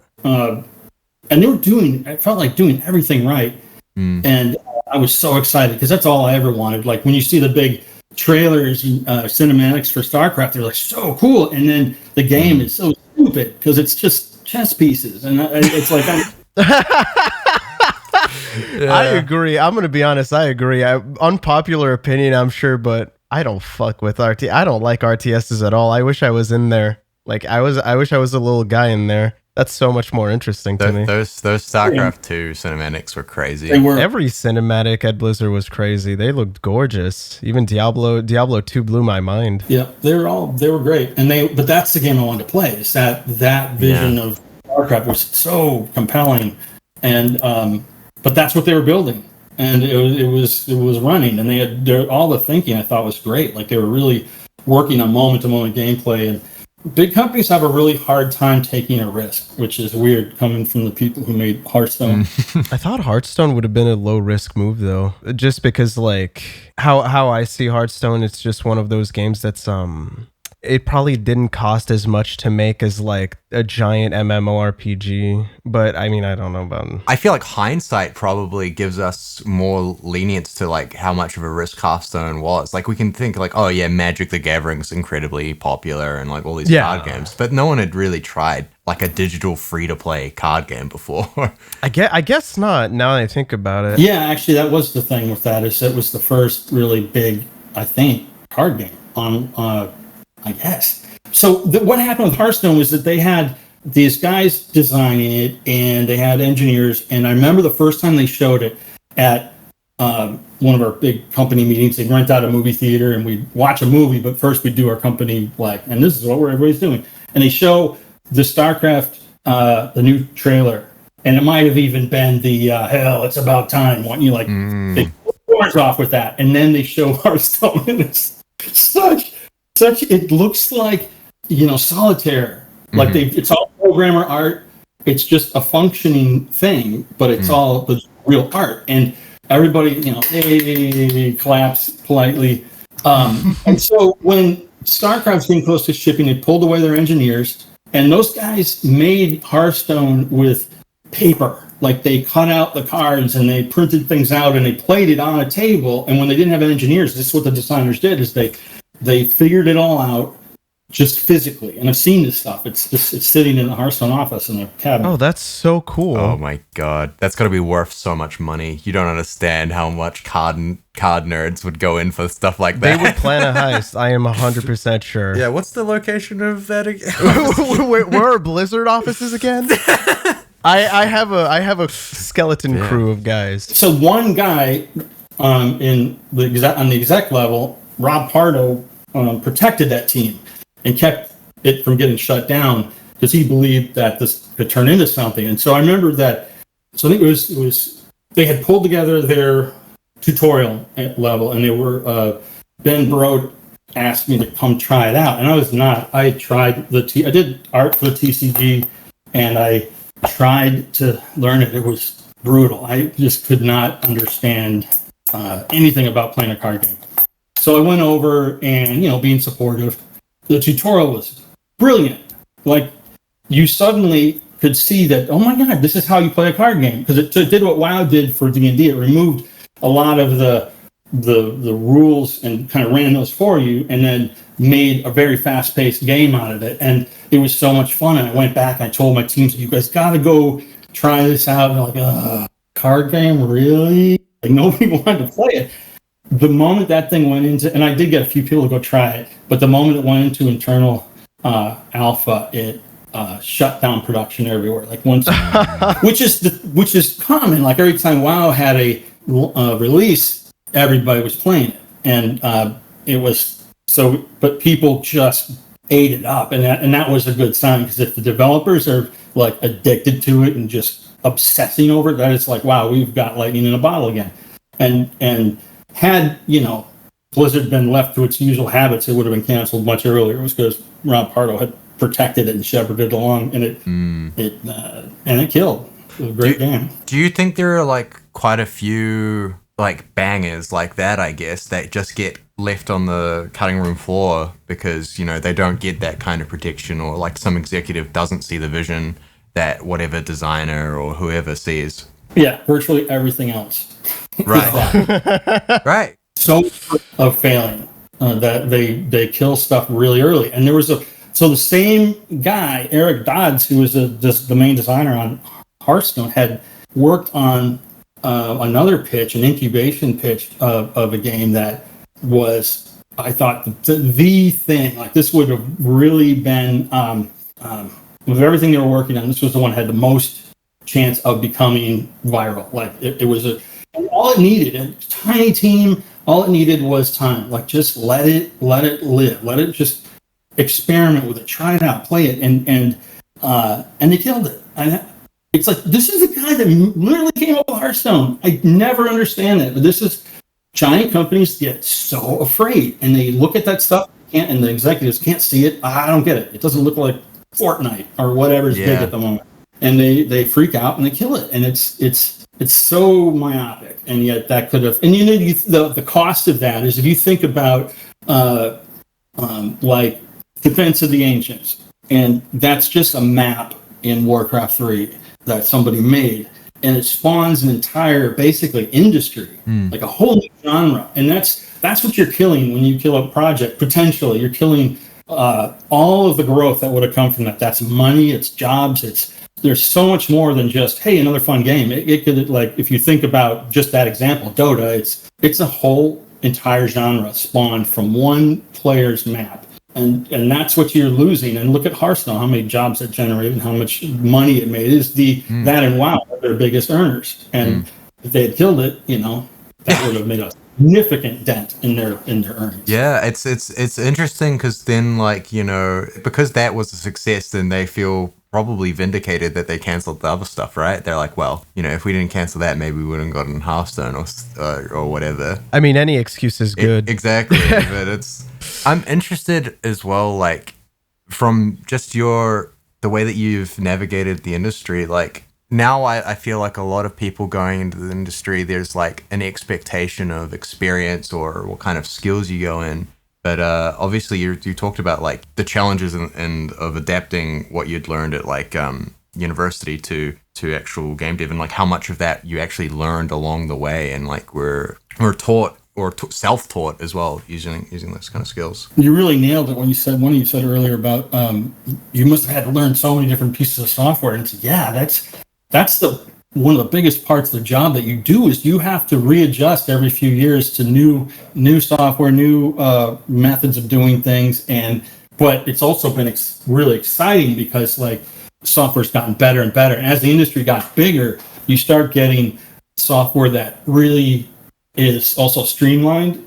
Like you look at Substance, it just works really well. I mean, that kind of thing was a huge like esoteric nightmare like just a few years before, you know, like that's dealing with materials was difficult, and now it's like a really, really great solution that's very fast and you can get super quick results. I mean, you can literally now concept in 3D, and which I love doing, which is like instead of drawing everything out, I just have an idea and I just make it, and it's so quick. Like I just blaze through every piece of software, and it's a lot of fun. Like that's why I keep doing it. Is it's neat to do, but it's a lot of fun. Like I love making stuff and then seeing it. Like that never stopped being magic. Is seeing your art on the computer, like moving around. Like it's incredible. I love it, and and that didn't used to be that way. It used to be just like a slog. Every year was just, fuck, it's harder. Everything's getting harder and more complicated. But it hit a point where it suddenly got a lot easier. Like in the last 8 years, I think it just started to turn a corner. Because now memory is like not a thing anymore. Like the amount of freak out you have over wasting memory, and I always hated. I always resented. Like I could fill. I always used to say artists can fill up any cartridge. We can bloat any game, but you really can't now. I mean, you just have to be kind of reasonable. I feel like I can hear a technical artist ripping their hair out right now. No, there are still restraints. Oh yeah, absolutely. I remember on WoW, Mr. Pandaria, I went to talk to the one of the graphics guys, I think, and I was asking him about poly counts and stuff, and he was looking at the Pandaren model, and they were all just sad. The guys were just like, this isn't going to run. We can't do this. And the problem with Blizzard is that the team just says, okay, and then does it anyway, and then they find a way. They just force these guys to find a way to make it happen. Yeah, I mean, also, like, World of Warcraft has been going on for so long. That engine, it's pretty ancient by now. It's pretty prehistoric. Yeah, well, it's like a big coral reef, of skeletons, of dead creatures.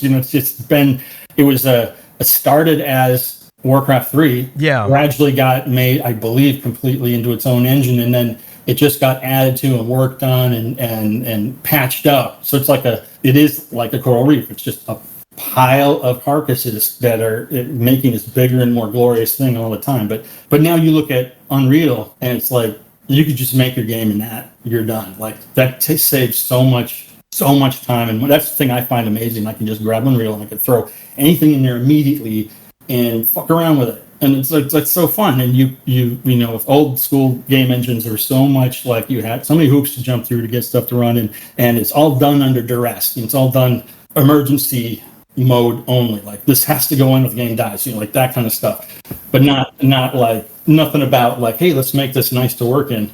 Just going on that, have you noticed the change in crunch culture and like that kind of like game development style, like as the industry has grown, or is it like kind of stayed the same but it's been more talked about, I guess? It's gotten better in the sense that producers are a thing that weren't around. Like I used to hate producers when I dealt with them first in the early days when they just were.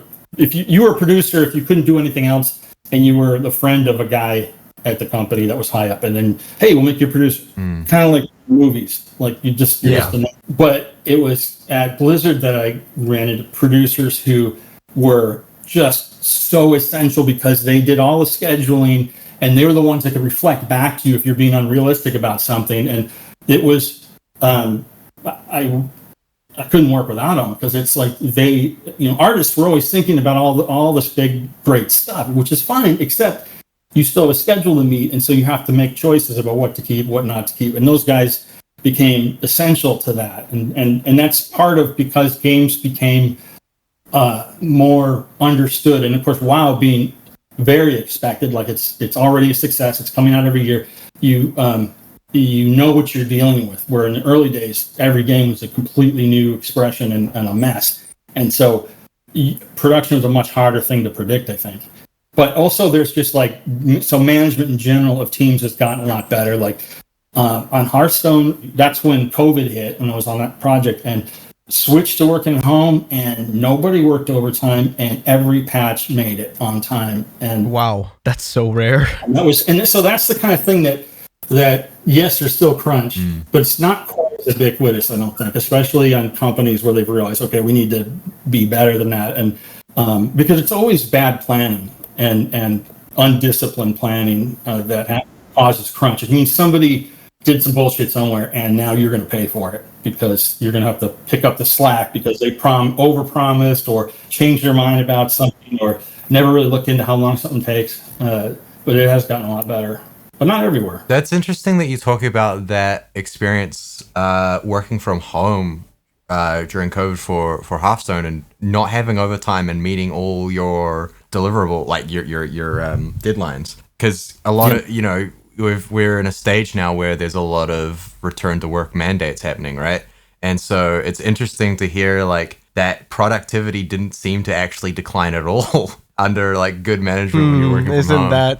Isn't that crazy? Well, it is good management. That's why it's possible. Accountability, like in relationship, like that's what makes a project work anyway. It's the same thing that makes it work when you're in the office. Yeah. A good team that's responsible and they're in contact with each other and they care about the project. Like if somebody's not pulling their weight, that becomes apparent really quick. And because you're watching for that stuff, it's just not happening. Like everybody's trained to not do that shit, not be an asshole and goof around. Not to say people don't do that, but that wasn't my experience. People are going to do that in the office as well, right? Like it's not like... The same people. The thing is about game developers is they want to make a game. They want to do the work. It's not like, fuck, I hate digging for rocks. It's like, it's not that. It's like, I love making games. This is so much fun.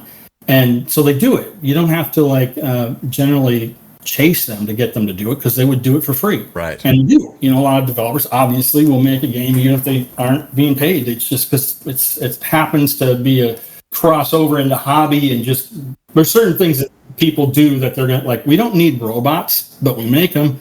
When I was a kid, a robot couldn't walk. It was always said they were never going to be able to walk. It was a physical impossibility, and now they're just walking robots, and we don't need them. But it's because humanity, for some reason, has certain things that they're not going to let go of. It's like a dog with a bone. It's like, I don't know what it is, but like games, they're not going to go away. And people will make them no matter what, and they love it, and they're just motivated to do it. VR, which is going to taking forever to really get a foothold, it's still so compelling that people won't let go, and they keep finding ways to keep it going. But if it was purely a business decision, why is anybody even bothering with that? Right. It's so neat. Yeah, because it's so goddamn expensive to make. Oh my God, make. Yeah. I wanted to just like briefly touch on like your recent career, because I saw that you transitioned recently into being a narrative lead after like the years of working as a games artist. I'm interested in what like spurred that change for you and what made you decide to take up that role. So I left Hearthstone to join a startup with a really good friend of mine who was the only person my wife would ever. It was a family friend. Our daughters were best friends since kindergarten. He was an attorney. He was a guy that would, the only person my wife would say, yeah, you can start a company. You can join his startup, because everything else just sounds like something I made up that's stupid and is going to fail. But this guy was very grounded, and he had a really great idea, and he had investors, and he was a big WoW fan. So he had called me to ask me for advice. And I said, where are you hiring? He says, well, we hire you, but you're not going to leave Blizzard. I said, I'll leave this afternoon to do this. And so I joined him, and we spent a year on the prototype. We got it running. Exactly 1 year later, it was working, and he was killed in a plane crash. Oh my gosh! It was a private plane he was flying, and it was just devastating. It was it gutted everybody, and the company just stopped. He was the money guy. He was the one doing all the and the vision. Like it was his vision, and there's just no way to keep it going. And so felt like I have just crash dived from a great job at Blizzard to nothing.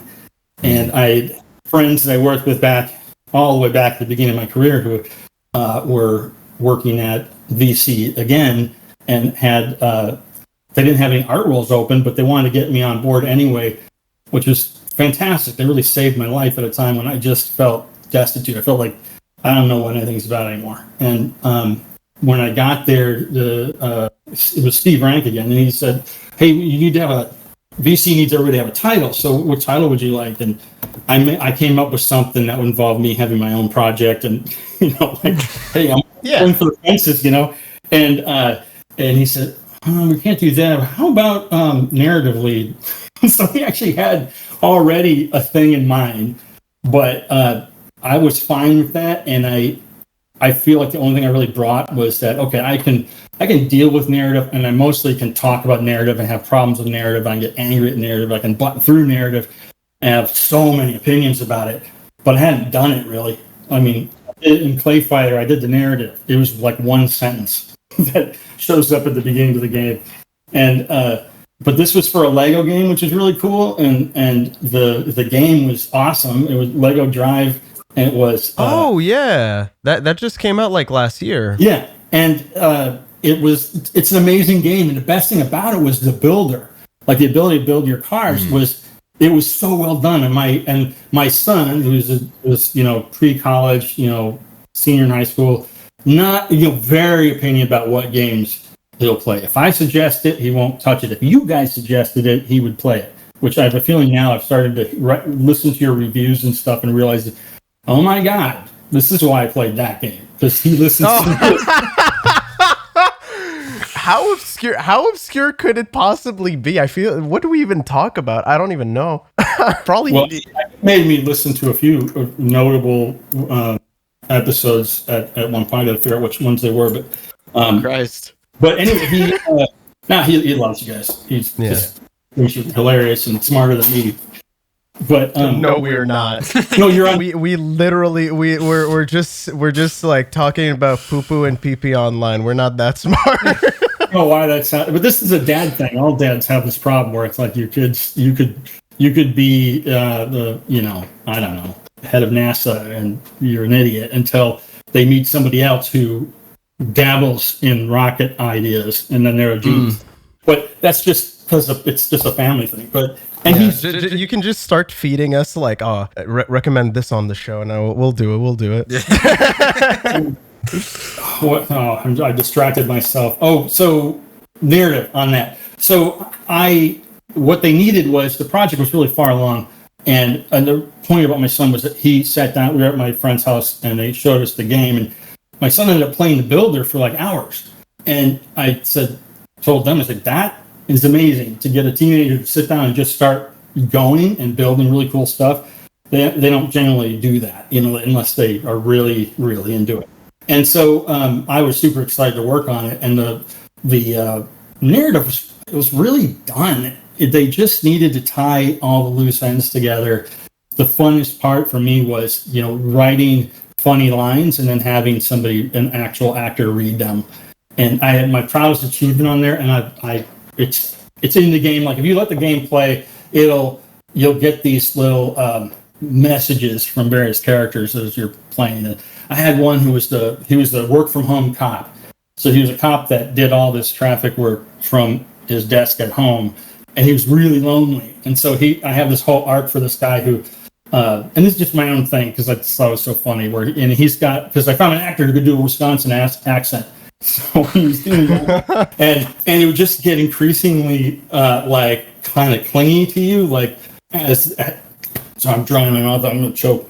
As the game went on, if you listen long enough, he'd be asking me to come over to his house, and it was really funny. I want to find I'm hoping somebody will find it one day and listen to it. But that game got murdered by 2K because they had to put their stupid name on it. And Yeah, because it's called like Lego 2K Drive, I think now. Yeah. So what do you think when you think 2K? Nothing good. NBA. Baseball, NBA releases that barely work, WWE releases that barely work. You know what? It's not functioning usually when you think 2K. I just think immediately it's like, oh, it's just a racing game. Like you just compartmentalize really quickly, and then they charged way too much for it, like $70 or something. It's like, no,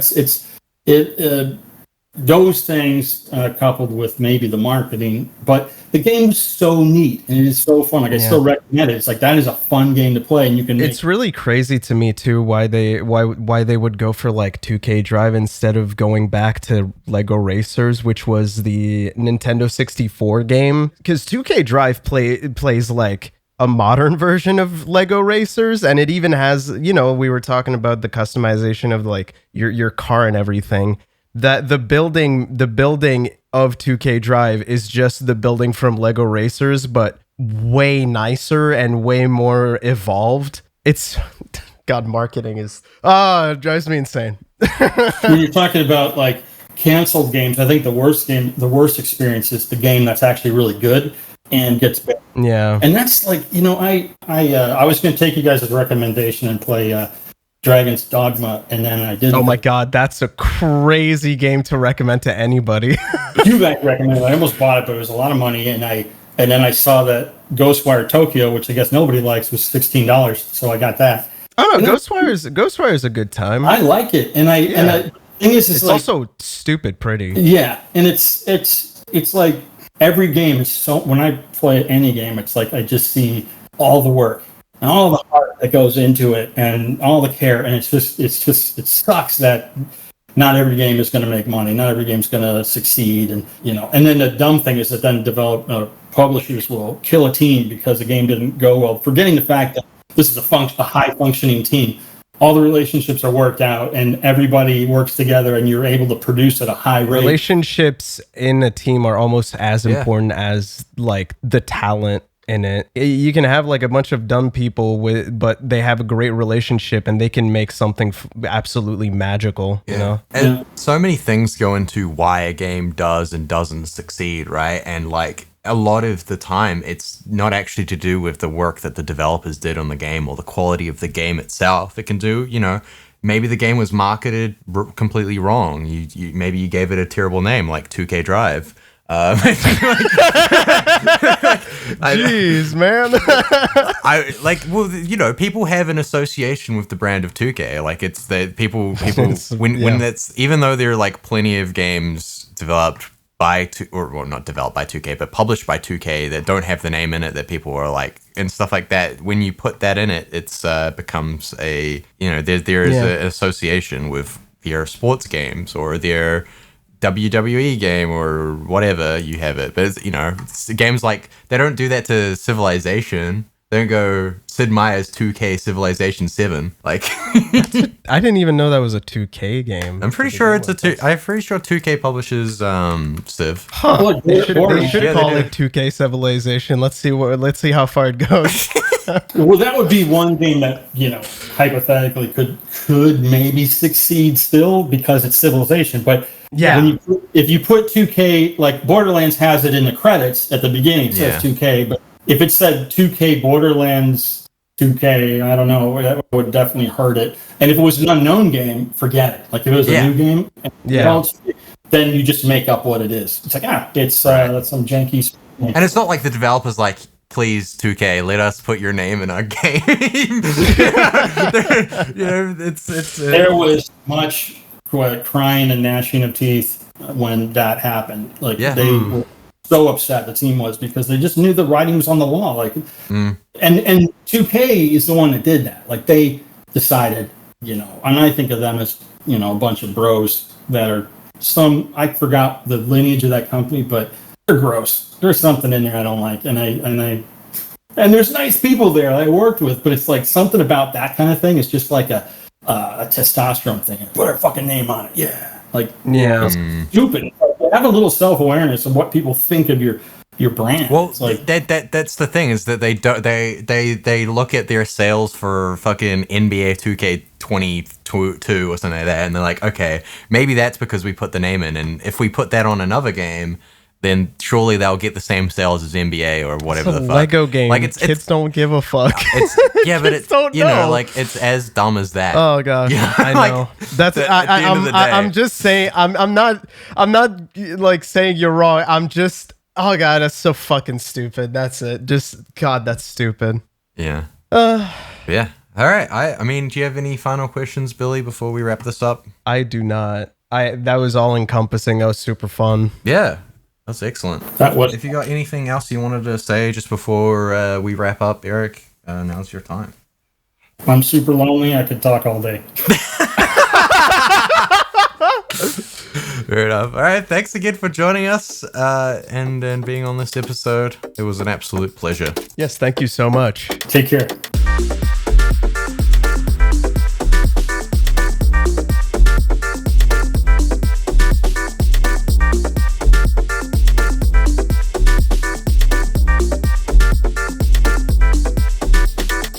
Oh, I'm so gassy. Oh, incredible Mr. Gassy.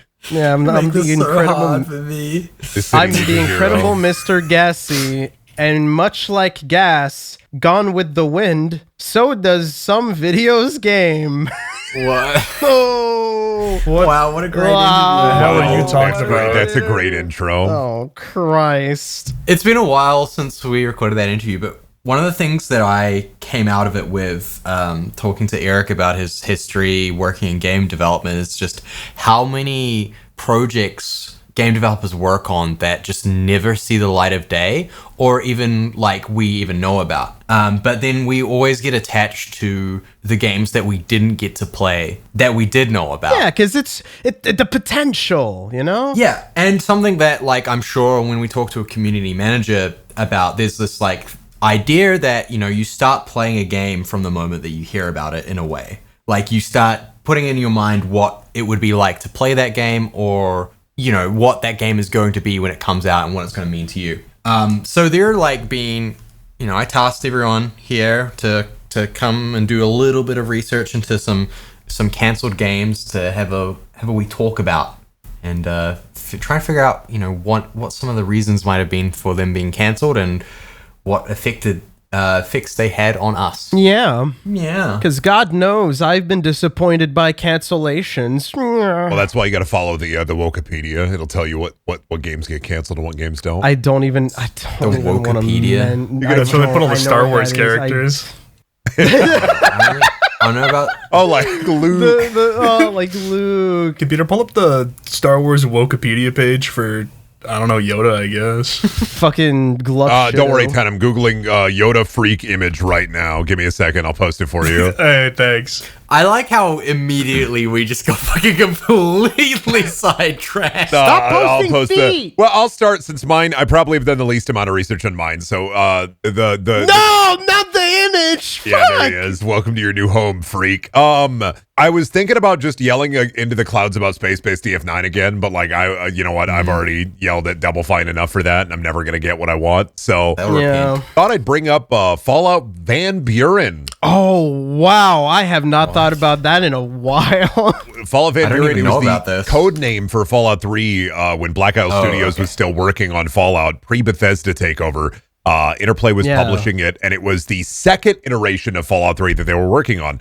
It was supposed to be a CRPG, right? Yeah, it was still going to Yeah. be a CRPG. I believe that it was going to be in a new engine. Let me look up my Brendan documents here. The documents. I do know that it was the second iteration of Fallout 3, and then there was, I believe, a tech demo that I think is either accessible or there's footage of. I also know there is somebody recreating or slowly working on making Van Buren like a real game outside of like the tech demo. That you can play the tech demo still. You can get it through ModDB. I'm pretty sure that Fallout 3 Van Buren actually had leaks happen of the original. Yep, the tech demo is out. One of the most interesting things, and this was my obsession in high school. Right now, like things are a little bit hazy. But one of the big things I was obsessed about was the character Joshua Graham being a companion. in Fall of Van Buren. And of course, like at the time I was obsessing about it, New Vegas wasn't out yet. So when that happened, when Honest Hearts came out, I lost my fucking mind and splooshed all over my monitors. But there was a lot used from Van Buren that ended up getting used in New Vegas, a la like the Hoover Dam, Joshua Graham, the Caesar's Legion bits. And so a lot of the stuff from Van Buren ended up getting cannibalized anyway years later for New Vegas. But I still am like chomping at the bit for what could it have been? What would it have been? Would it have done better? Would it have been better than Fallout 3 would have been? I don't think it would have done better because didn't Fallout 3 wasn't that like a gigantic generational game? Deal? No, it was a generational game at the time. We dunk on it pretty often in the modern era. But when Fallout 3 came out, it was a generational game. I remember I was really positive on that game when I played it on Xbox 360. Whenever that was, I remember going to Blockbuster to get rent a copy. Yeah. Speaking about canceled back when though, I'm gonna fucking cancel them right now. I played it at a friend's house and I got so obsessed that I started stealing money from my parents to go to the GameStop and buy the very last collector's edition they had of Fallout 3. It's my oldest possession my Fallout 3 lunchbox. Oh, was that the fucking special edition? It was the collector's edition. Yeah. It was the Game of the Year collector's edition lunchbox. I did like that game a lot when I was growing up. There are some interesting, there's a lot about Van Buren, but one of the big things is I believe that Brotherhood of Steel 2, which was also canceled because like Brotherhood of Steel 1 is the dog ass. I'm sorry. It has balls integration. Brotherhood of Steel 2 was also going to be used. That's the PS2 game. It was also going to incorporate stuff from Van Buren, a la like the Caesar's Legion. And you know, we're never going to know how Black Isle's idea for Fallout 3 was going to be. The recreation will be definitely interesting, and I do got to get around to playing the tech demo. But like part of my the itching in my brain really is like, God, I'd love to go to. This is, I think, true with anybody with a canceled game they obsess about, where your brain itches and you're like, God, even though I got a little bit of what I wanted, my brain itches and tells me I wish I was in like a different universe where this game did release. Right. And so how much we like the publicly know about Van Buren before it obviously got canceled? Like, was there just an announcement that they were working on it? Trailers? Well, there were. I can find one trailer, but I don't know if it's a leak or an actual trailer. I think there were old interviews. This is like 2003, so this would have been like old interviews. You could probably find forum posting about it. Where I found it originally in high school was I was just Googling Fallout stuff, and I lapped onto like a forum that was talking about Van Buren and leaking some of the design documents for it, where it was just talking about like Joshua Graham and some of the stuff with like New Canaan. I was just super like into, oh man, what could have been, what this could have done, like how much like depth could have been here. Me obsessing over the Wasteland once again. Now, like nowadays, I'm not as obsessed about Fallout, so like the ooze is falling out of my head. But if you talk to like 16-year-old Brendan, he could probably talk for 3 hours about it. Plus, it's neat. It was a lot of like, I think the story was based around, oh God, what was it? You were in like a prison, and there was a bunch of like virus shit that you had to deal with, that you would have to deal with. So you're basically trying to stop them from releasing this horrible plague everywhere across the wasteland. And then they were going to sequester, like the bad guys were going to sequester a bunch of pure humans and then kill everybody else. And honestly, you can even see that kind of like a leak into Fallout 3 with how, the Enclave was going to eradicate people in the wasteland using poison water. Oh, yeah. Spoilers. Oh, sorry, Fallout 3 spoilers. I love. It's fine. That game sucks, apparently. I love original Fallout 3 before the Broken Steel DLC, where like you have a super mutant friend and you go into a highly radioactive area, and your super mutant friend says, "I could go in there and do this for you, but it's not my destiny." And then he pushes you in there and you will do this for me. And you got to get a copy of Bambi on PS2 for him and die. There's probably a lot more to talk about Van Buren, and I'm sure people in the comments are going to be like, Brendan didn't mention this or mention this. And honestly, like I said, this is something that I was super obsessed about way back when. And aside from remembering that like it existed and going through some of the design documents again recently, I'm just like, damn, wish I could have had it. Well, I got Fallout New Vegas, so I got something at least. The game I want to talk about, this is going to be a long, messy story with so much hearsay between developers and publishers because, God, it's a mess. and that is Prey 2, the original Prey 2, not the Prey reboot, which we got from Arcade Austin. So, Prey 1, let's start there. Prey 1, also another game that had an extremely messy development with a bunch of different versions. The first Prey was released in 2006. It was developed by Human Head Studios, which has a few former Raven software developers in there as well.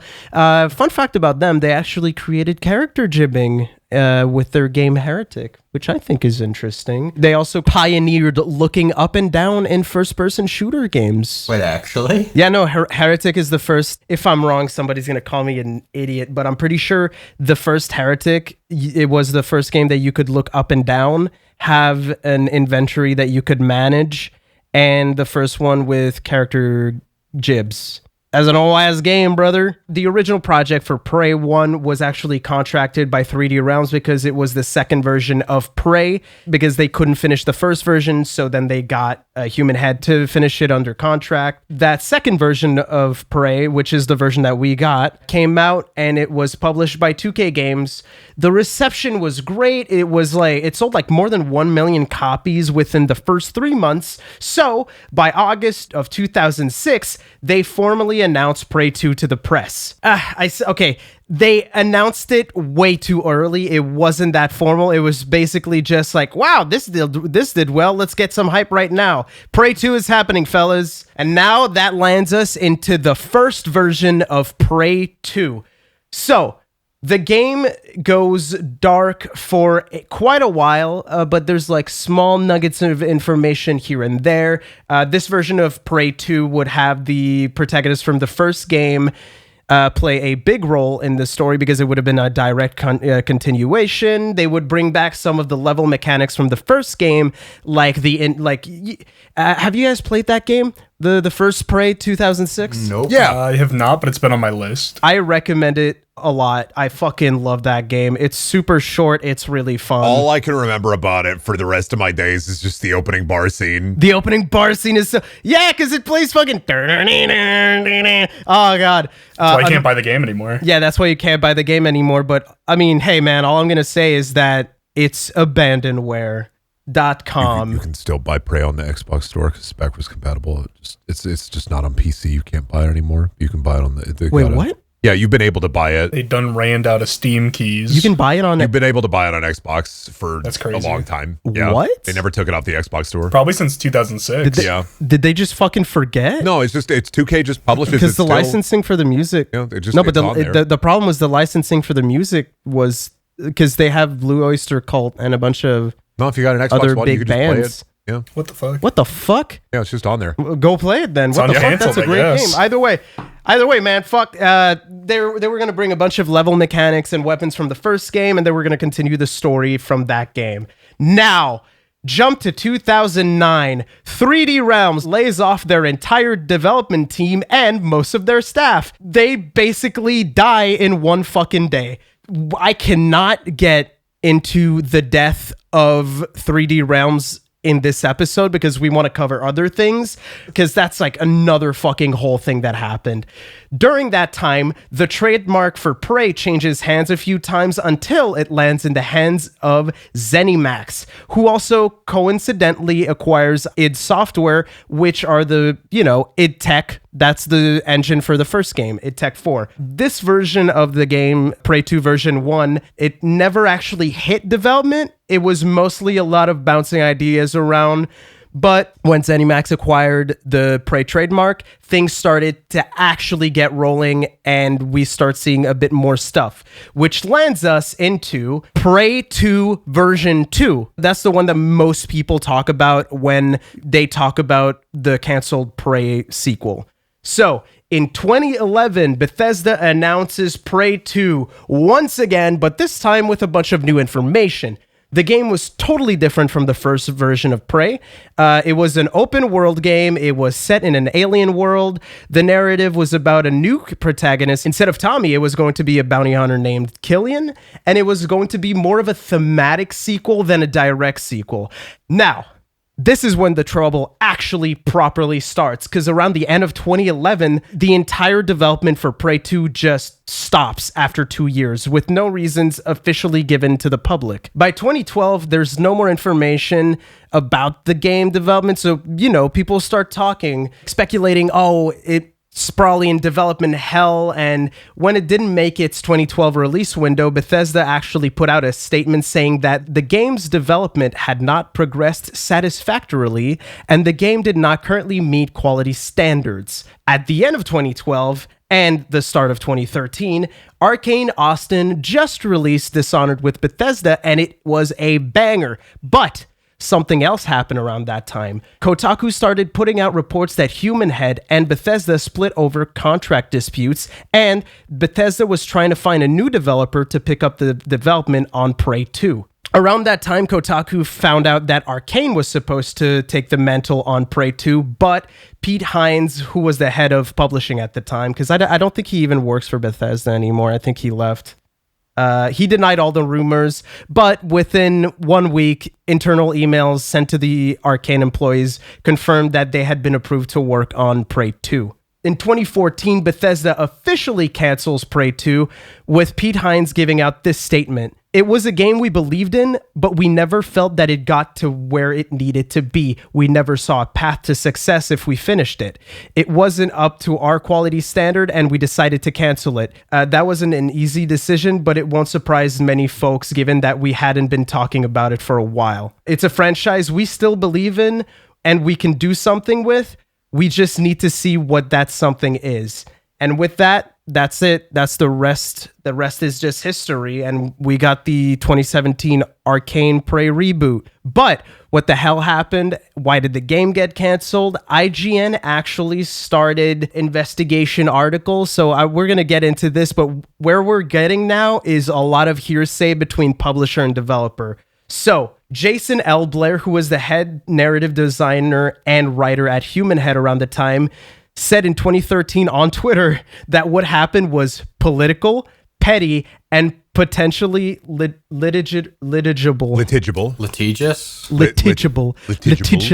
And IGN claims in an article that Bethesda was interested in actually buying Human Head Studios because they were one of the few studios that were great at working with id Tech. They started playing really aggressively with their contract. They kept giving Human Head harder to reach production milestones and requesting features that were way beyond the current scope of the game without the extra time or money that they would need to even implement those extra features. On Human Head's side, they were legally only allowed to work on Prey 2, but they were sneakily giving dev support to other games. Most notably, they were working on BioShock Infinite on the side because they needed the money to keep the studio afloat. Eventually, Bethesda just outright offered, like, hey, we're going to buy the studio, but Human Head just said, no, we're not doing that. So they stopped work on the game as a strike against Bethesda. Negotiation went fucking nowhere between the two, and it was apparently very one-sided by Bethesda.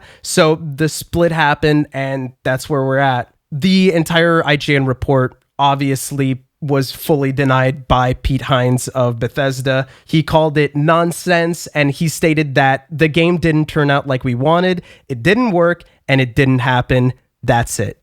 Since then, there's actually been a lot of leaks, mostly story leaks. There's been audio logs, full-on gameplay sections of the game, and interestingly, actually, this version of Prey 2 was confirmed to not be just a demo or a small vertical slice. The same Jason L. Blair that I was talking about earlier on that same Twitter thread said that Prey 2, their version of Prey 2 was far more than a demo. It was a full game, and it was a quote unquote crazy and fun one. And then Chris Reinhardt, who was the project lead on Prey 2, later told Develop that it was very close to an alpha state with all major content pieces represented. We were at that point in a game where you can step back and see the whole picture and shift from developer to editor and decide what elements to keep and what elements to cut. But yeah, that's the whole saga. A lot of stuff happened, And it's like every few years we get new information about what could have been. And specifically, there's like 4 straight minutes of audio logs from the game's protagonist, Killian, talking about Tommy from the first game and the events that happened in the first game. And there's also like all the plot twists and major elements, major narrative elements are now surfaced, and you can just Google them. And famously, the ending of the game got leaked, and it's fucking batshit. So if you want to go check that out, you can just type in Prey 2 ending, and you'll be able to read up on that. It's pretty crazy. And yeah, that's the development of Prey 2. I genuinely kind of wish that we got it, especially considering that it was so far in development. Like at that point, it's like it would have been like maybe 1 or 2 years more until it would be ready for the public. But still, I feel like what we got and the gameplay leaks and everything, they look pretty interesting, you know? I feel like I would have had a good time with it, but that it was just not meant to be. What can you do? It's so interesting, like, specifically when so much comes out after the fact about games like this, and obviously specifically the scenario of Prey 2, is there is a lot of emotion going on there, and, like, feelings about why it got cancelled. Oh, dude, it's like there's a lot of it was not a friendly split. It was a messy split divorce. It was a messy fucking divorce. One good thing out of it, I guess, is that the Prey reboot is fucking phenomenal. It's pretty good. Yeah. You know, that's a good fucking game, but still, it's kind of weird that it was even called Prey to begin with, because it still felt to do with it. It has nothing to do with it. I was going to say not to jump into anything, but they did not want to call it Prey. They were told that they had to call it Prey by... No shit, they didn't want to call it Prey. Why would they want to call it Prey? It's not Prey. They were forced to slap the Prey name on it so it would sell more. But that's super weird to me too, because at that point it had been like fucking... when did that game come out? 2016? 10 years? Yeah, it's not like the Prey like is like a household name that everyone's like, oh, the new Prey game. Wait, a Prey remake? Yeah, that game came out 11 years after. So it's crazy. I was at the QuakeCon 2016 when they announced the new Prey. Really? Mm-hmm. Everybody was fucking confused. Like the reboot? The Arcane game. Yeah, I'm not that old. Not the old original Prey. I mean, it could have been the 2011 one, Brendan, you know.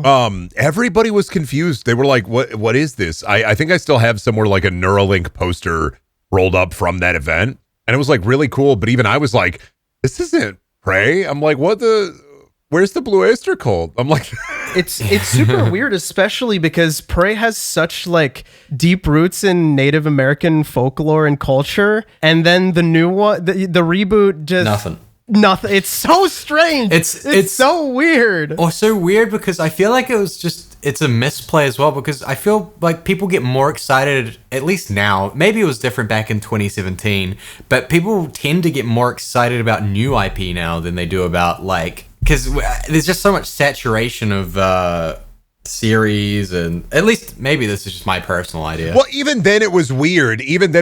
Because it was like doing a similar thing today would be like releasing a game called Haze, nothing to do with like the original. We should Haze. do that, dude. They should put out a new Haze, and it's a fucking sim. It's like releasing a game called Haze, and it's a tower defense game. It's like, what? What do you mean there are monkeys and they pop these balloons? Oh my god! Yeah. They re-released Minecraft and it's a fucking tower defense, like Minecraft Dungeons. Oh my god! No. There was another one that wasn't Dungeons. What the fuck was it called? Minecraft Story Mode. Minecraft Legends was a tower defense, wasn't it? No, Legends wasn't a tower defense. It was a really weird Muso Diablo, RTS. Right? No, that's Dungeons. Dungeons is the Diablo one. Legends. Sorry, I'm getting my Minecraft IP mixed up. Minecraft Legends is like Legends is like an RTS meets Muso meets like town Acquiral game. It's like it's such a I can't place it. It's a weird fucking game. So it has no weird. place anywhere. It does nothing great and it does everything mid. It's like the game even starts off by introducing 3 new gods of Minecraft that like I hope to God they never Gods of Minecraft. The gods of Minecraft. It's so bad. I hate it. Jeez, talk about a What? game that should have been canceled. Yeah, Minecraft Legends. At least Dungeons is like a subpar Diablo like that you could play with a kid and the kid would be yeah. like, wow. It's great in co-op. Does Jason Momoa show up? Yeah, he actually says it's time to mine, and then he hits his pickaxe into the mining ground. time. Jack Black appears, and he has no eyes. And Jason Momoa is like, "You were supposed to be a hero, Brian." And Jack Black says, "Hero, Brian." I'm thinking I like that name. And then he Wait, kills say him. that again. Wait. Speaking of, I don't actually know what the transition is. Oh, I thought you were going to say, speaking of Minecraft, and I thought you were going to talk about that one notch game, 01XAC2. Oh yeah, the Nazi game. Let me talk about that one. Let's talk about Cobalt, dude. Let's talk about Scrolls. Let's talk about Cobalt. I actually Oh my want to talk God. about fucking. Wait. Oh my God. He canceled so many of his own games. Holy shit. Scrolls Sorry. and Cobalt were weird. That was Mojang. Yeah, those were Mojang. Has Mojang done anything that isn't Minecraft? Not after Minecraft. Microsoft bought them, and then Scrolls development, and I think Cobalt development got canned. Yeah. Yeah, because I'm Did I get another DM from Cameron? Let me see here. Oh my God, Grandmaster Bader. Holy shit, Cameron. Good job. Yeah, stop thanks, playing man. Jerkmate. Well, listen. Deep down, we're all jerkmates inside. Anyway, speaking of Deep down. Deep down. Holy shit, from dick down to I'm deep so- down. dude, I've never been down. more happy. That was the perfect transition. Thank you. What a segue. Holy shit.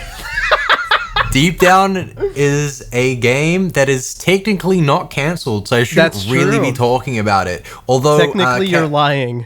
Technically, I'm lying, but It's the Scalebound let's of be real Capcom, here. right? Yeah, it's the it's the what is the Scalebound of Capcom. what is the other Pragmata? That game's also never coming out.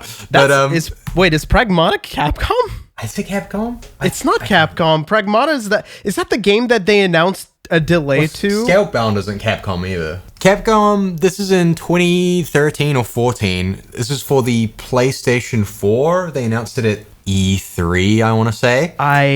It was at E3, but that game is so fucking ugly. I did not think it was for fucking PS4. I thought it was a PS3 game. Deep Down? Dude, Deep Down looked great. What are you talking about? I'm not gonna lie, I genuinely thought Deep Down was a Wii U title. This whole time people talking about Deep Down in common parlance, and I'm like, is that a Wii U Capcom game? Is that the Wait, there was gameplay of Deep Down? What? Yeah, so first off, announced, everybody gets pretty excited, like, whoa, new IP from Capcom, looks pretty cool, Dark Souls-esque vibes.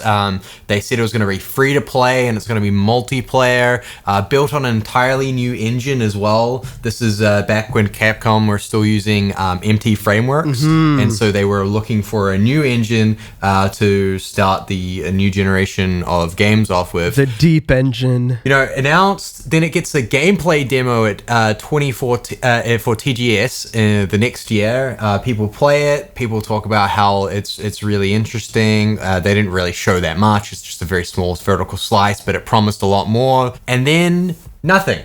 It was like apparently planned release for like 2015, 2016. I did not even know that they planned a release date for that. I thought they literally just... They didn't announce it. This is just like, apparently it was supposed to happen, but then there was just nothing. In 2018, the only news we got was that Capcom renewed the license for the game, like the trademark, which was like, oh, it's a good sign. Maybe it's still on the back burner. Yoshinori Ono was was set to be producing it. He was the The Street Fighter guy. Street Fighter guy. He was going to be producing the game, and then he even as late as 2019, during an interview like about Street Fighter V and where it was, he quote said, "It has not been completely given up on,"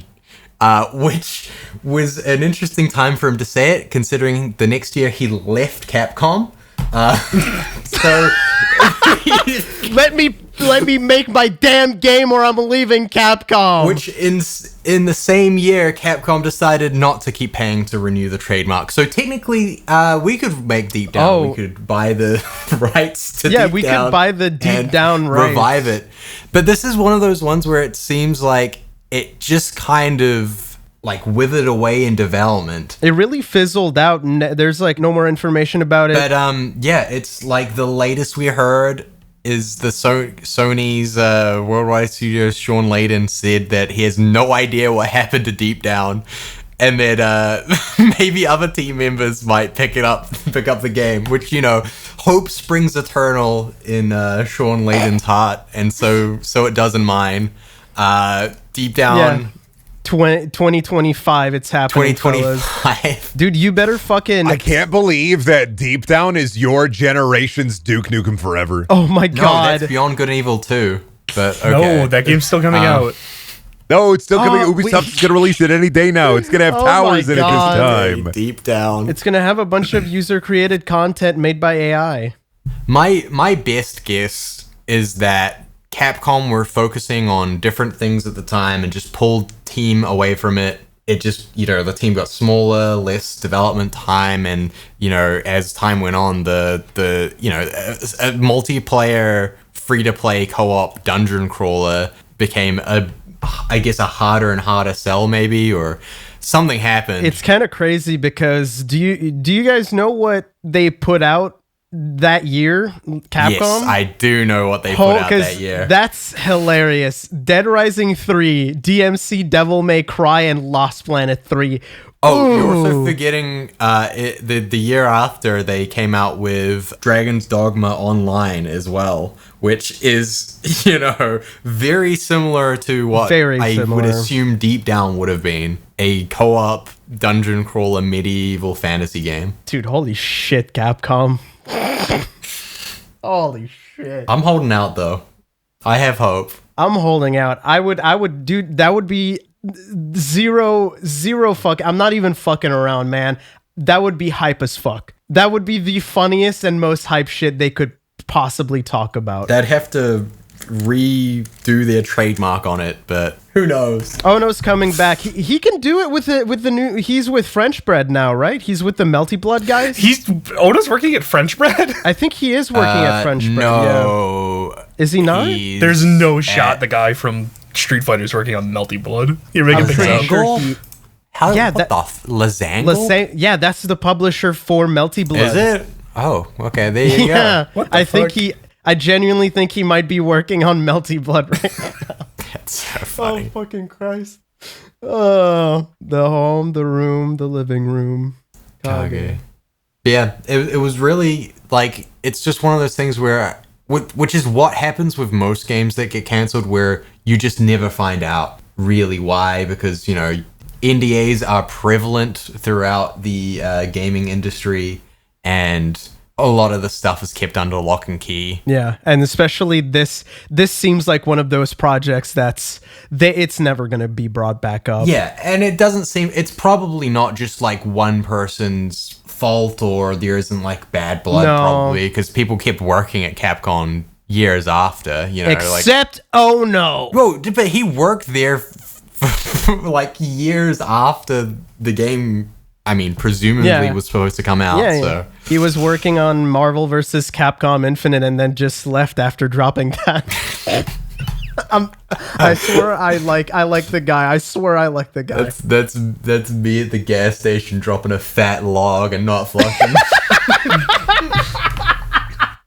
It's fine. The fans fixed it. 10, what cancelled games are near and dear to your heart? I don't even think you need to ask me that question. Yeah, 10. Tell me about Nosgoth. Wait, no, sorry, different vampires. I'm on this episode solely to talk about a game that constantly puts me in the torture nexus. I regularly ruin my day thinking about this game. This is not a joke. Wait, what? I will just start thinking about it. Day's ruined. Vampire the Masquerade Bloodlines 2. It's not canceled. No, so listen, it is a game that is still being made, but Billy, there is out Sure. there Oh, I know. see, Okay, there is out you're there right. There a is one fully version playable- that is actually canceled. fully playable start to finish version of Vampire the Masquerade Bloodlines 2 that they just threw That was away so for no bad. reason. That's right. I totally forgot they had a finished game and they were like, this fucking They sucks. had a finished game and they threw it out. To be fair, you have seen the demos. I've seen the demos. That version looks like garbage. That version, I think, looked like it had more promise than what we've seen recently. But Oh, 100%. to get Was on, this the hard? Is this the Hard Suit Labs? this is the version? Hard Suit Labs version of this game. Yep. Okay. Yeah. Because nowadays, who's working on it right Chinese now? room. The Chinese room. That's right. A little bit of background. Vampire the Masquerade Bloodlines. It's a game we talked about on here before. My favorite game ever. Yeah. Total Watch that fucking episode. It's a good one. It's a really good episode. A total fucking failure. That game did not sell at all because it came out a week after Halo 2. It came out the same day as Half-Life 2, and it came out a day before Metal Gear Solid 3. So it was totally Oh, bless buried its by heart. 3 of the most beloved video Biggest games of all games of all time. time. Yeah. As much as I love Bloodlines, it's a fucking mess. It's barely playable. Troika Games, the people who made that one, shut basically I think 3 or 4 months after Bloodlines came out. God, I didn't know that one. That's Just totally that's dissolved. So sad. Yeah, that studio immediately closed. The game, people kind of want a sequel. I mean, people really want a sequel to it for quite a while. And it was totally up to Activision because they still held the rights for Bloodlines. I don't know at some point in the shuffle where it eventually wound up being back in possession of White Wolf, who are the people who make the tabletop game. Yeah. 2015, they get bought up by Paradox Interactive, the map game guys. No action RPGs from those guys that I know of. And that includes all the World of Darkness IPs, which includes Bloodlines at that point. And after they bought White Wolf, Paradox's CEO was kind of softly floating around the idea that we totally could make a sequel. The exact quote was, "When the time is right, I guess a sequel will find its place in the market and hopefully not release on the same day as Half-Life 2 again, I guess." Half-Life 3 is gonna come out when that game And it's comes gonna come out the same time. So They're planning. pretty much immediately after Paradox buys up White Wolf, Hard Suit Labs pitches a sequel. They end up getting Brian Mitsoda, who wrote the original game. They get Chris Avellone, actually worked on it for about 2 years. He left before the game was officially announced. He left for Dying Light 2. Yeah, he was a writer from 2016 to 2018. And Rick Schaefer was going to come back and do the sequel, the composer for the sequel. So it kind of gets a ARG that I don't know too much about because I didn't pay attention at the time, where they put out I didn't even know there was a ARG. they put out a fake dating app that was called Tinder that kind of started an ARG for it. Yeah, it was a ripoff on Tinder, but instead of what are your hobbies, it's what's your blood Yeah, type. the So flesh awesome. is tender. What's your blood type kind of thing. That's so strange. So they do that. 2019, they announced that the game was coming out. Pretty shortly after they announced the game is coming out, they moved the release date, which was originally supposed to be late 2019 to late 2020, which is games get delayed, it happens. During that delay, though, at that point, Brian Mitsoda was fired. Chris Avellone already left at that point, and the creative director, I think, also left the project. Oh man. And just a whole bunch of behind the scenes kerfuffles go on. They put out a Gamescom 25-minute gameplay demo, I think it was. Is that the one that we know about? That's the one we know about. 2019? Yeah, that's the one Yeah. we know about. That one is still publicly out there. You can go watch it. Yeah, it's E3 2019. It looks a little Yeah, but It looks pretty bad. it looks pretty bad. They don't pretty sugarcoat it. There was potential there. I thought it looked Sure. the gameplay itself. It was pre-alpha footage. I was gameplay itself doesn't look super great. It was it was super Super early. It was pre-alpha. Yeah, it's one of those things where it's why would they even put this out? It's that kind of early thing, you know? Yeah.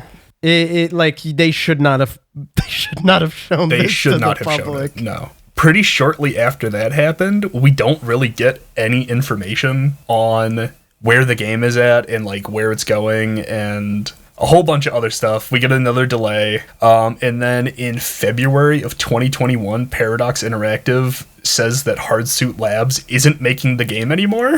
And then they don't say what's going on with it. They said that they're finding a new developer to make the game. Which is an insane thing to say about a game that's supposedly going to come out. I mean, it was supposed to come out the same year, right? It was supposed 2019. It was supposed to come out in 2020 at this point. Oh my Didn't come out did not come out in bad. 2020. Did not come out in 2020. Early 2021, they said Hardsuit Labs isn't making the game anymore, and somebody else was going to pick it up and make it. That's not true. I think most of, if not entirely, the full game got thrown out. Yeah. Because it's a totally different story from what we had before. I think the only thing that's the same is it's called Bloodlines 2, and it's in Seattle. Yeah. Rick Schaefer's still making the music for it, though, I guess. I did just realize something. I've been hearing you talk about Bloodlines 2 since 2019. Yeah.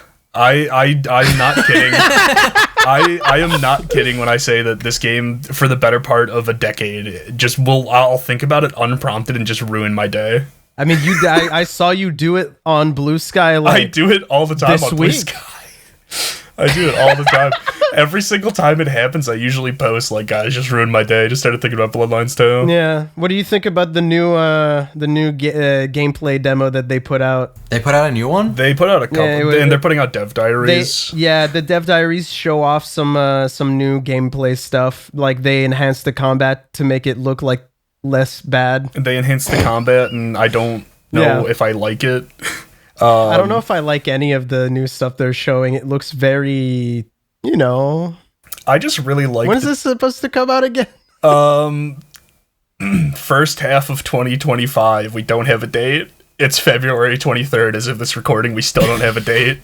Oh man, I didn't even realize, dude. It's getting delayed again, isn't it? 100%. I just really like the timeline of February 2021. They say Hardsuit Labs isn't making it anymore. They don't tell us who is making it. We don't know who's making it for a while.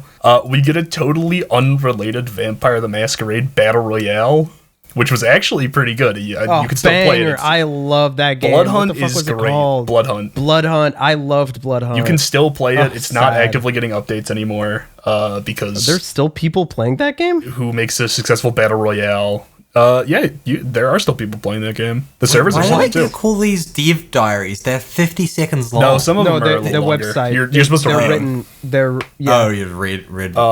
So No, you're supposed to read them in the on the Paradox website. Gotcha. Okay, thank so you. 2021 game is still coming out, but we're basically starting over. 2022 unrelated battle royale game that I was super prepared to jump all over and dunk on. And then I played it and I was like upset that it was actually really fun and good.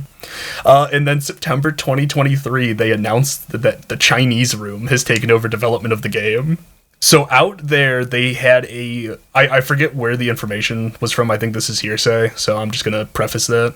There is a playable build of this game somewhere out there from Hardsuit Labs that is playable start to finish, and they just threw it away. Dude, it must have been really fucking bad. Like, has that ever happened? Yes. Apart from this game, what other game has been fully 100%. Prey 2?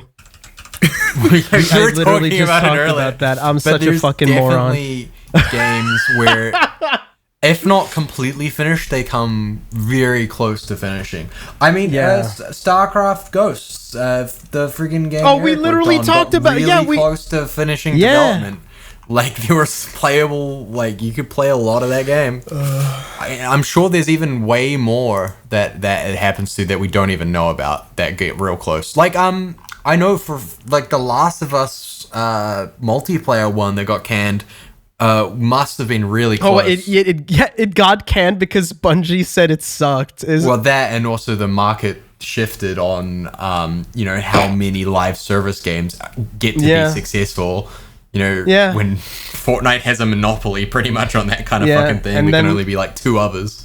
Yeah, and then the suspicion got confirmed when Concord flopped so hard that they must have felt so good about that. They must have felt really good about their decision. The last little thing that I will throw in about Bloodlines 2 to like really drive home how fucked the development for this game is and has been, aside from the like 5.5 years worth of delays, is a quote from their deputy CEO. This was from October of 2024, so this is fairly recent. Oh, this is yeah. They said, "It is not in our strategic direction to make this kind of game, so if Bloodlines 2, God willing, is successful, Bloodlines 3 will be made by someone else." Oh my God. And then they also called Bloodlines a, quote, dead end for the company regardless of how well it does. Oh my God. How?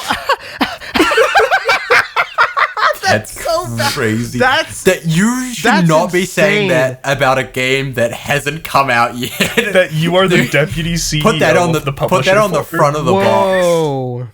Oh my God. Yeah, that is from October of 2024. That is a recent quote from somebody high up at Paradox. Wasn't that when they released? Oh no, Still Wakes the Deep is the Chinese room, not the publisher. Because I was gonna say Still Wakes the Deep came out during that time. I want to see an edit of the fucking box art with that quote plastered on it with like 3 stars. Like the Arkham City. Yeah, like the Arkham City one, and it's all just like quotes from the CEO about how terrible this is going to suck.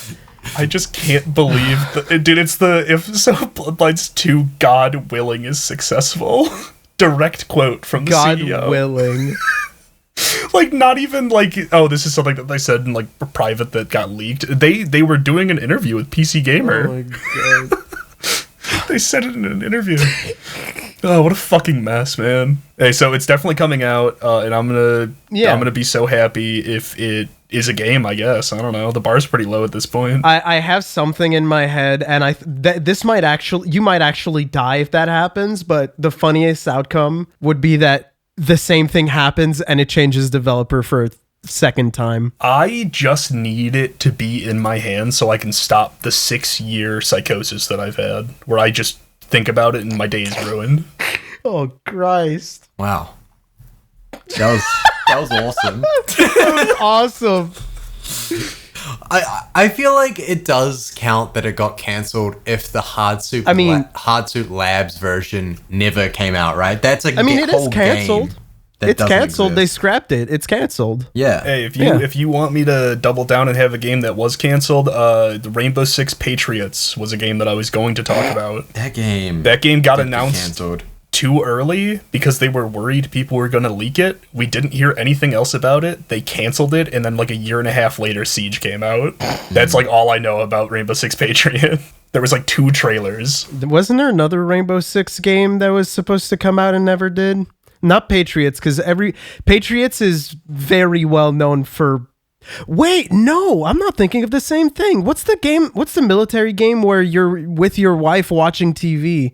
Do you know what I'm talking about? There was this demo where you're like watching the news with your wife. Am I insane? You know what I'm talking? That's ringing bells. Fuck. I want to say Ghost Recon, but I don't think totally Ghost Recon, isn't it? No, they still make it was Ghost Patriots. I think Patriots was the one with the wife. Was it the one with the wife and Patriots?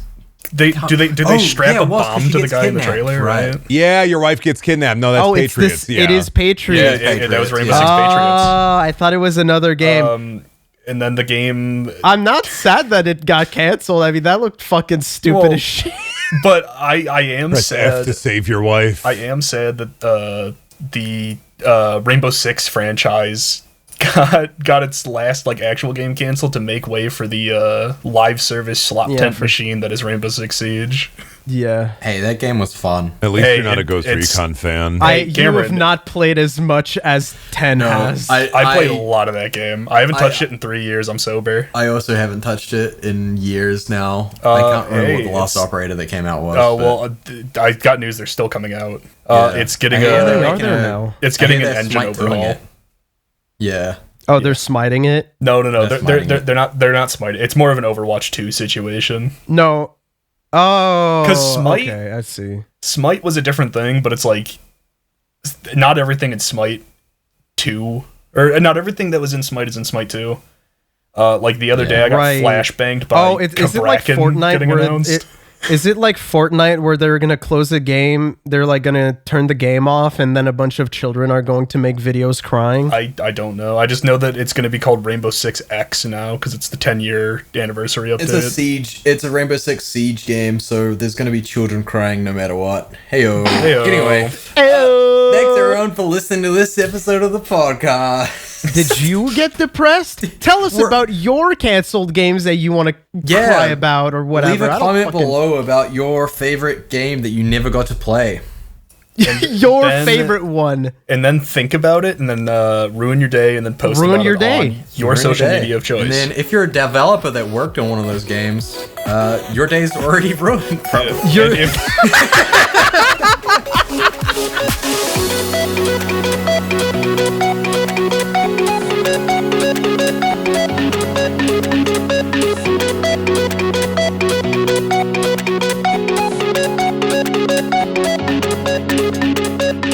Hey, thanks so much for listening. This episode would not have been possible without the help from our patrons, such as Alan Diver, Blind But Funny, Boopaloo, Brain Soup, Brass, Cassandra Crash, Chips, Chris Chapman, Devo, not the band, DX Studios, Edward McMillan, Eric Scott Gillies, Ethereal, Geef, Generic Phoenix, Guy Beam, Invictus Echo, Jaybird, Lambda Man, Leo the Geotech, Lucavia, Mr. Starchy, Mr. Shirt, Pharmacy Fruit Bat, Preston Husk, Random Diamonds, Rat Supreme, Ryan Rocket, Spherical May, The Frost Ace, Ulbert, Will9455, and Woodstock. Thanks so much for listening, and we'll see you next time.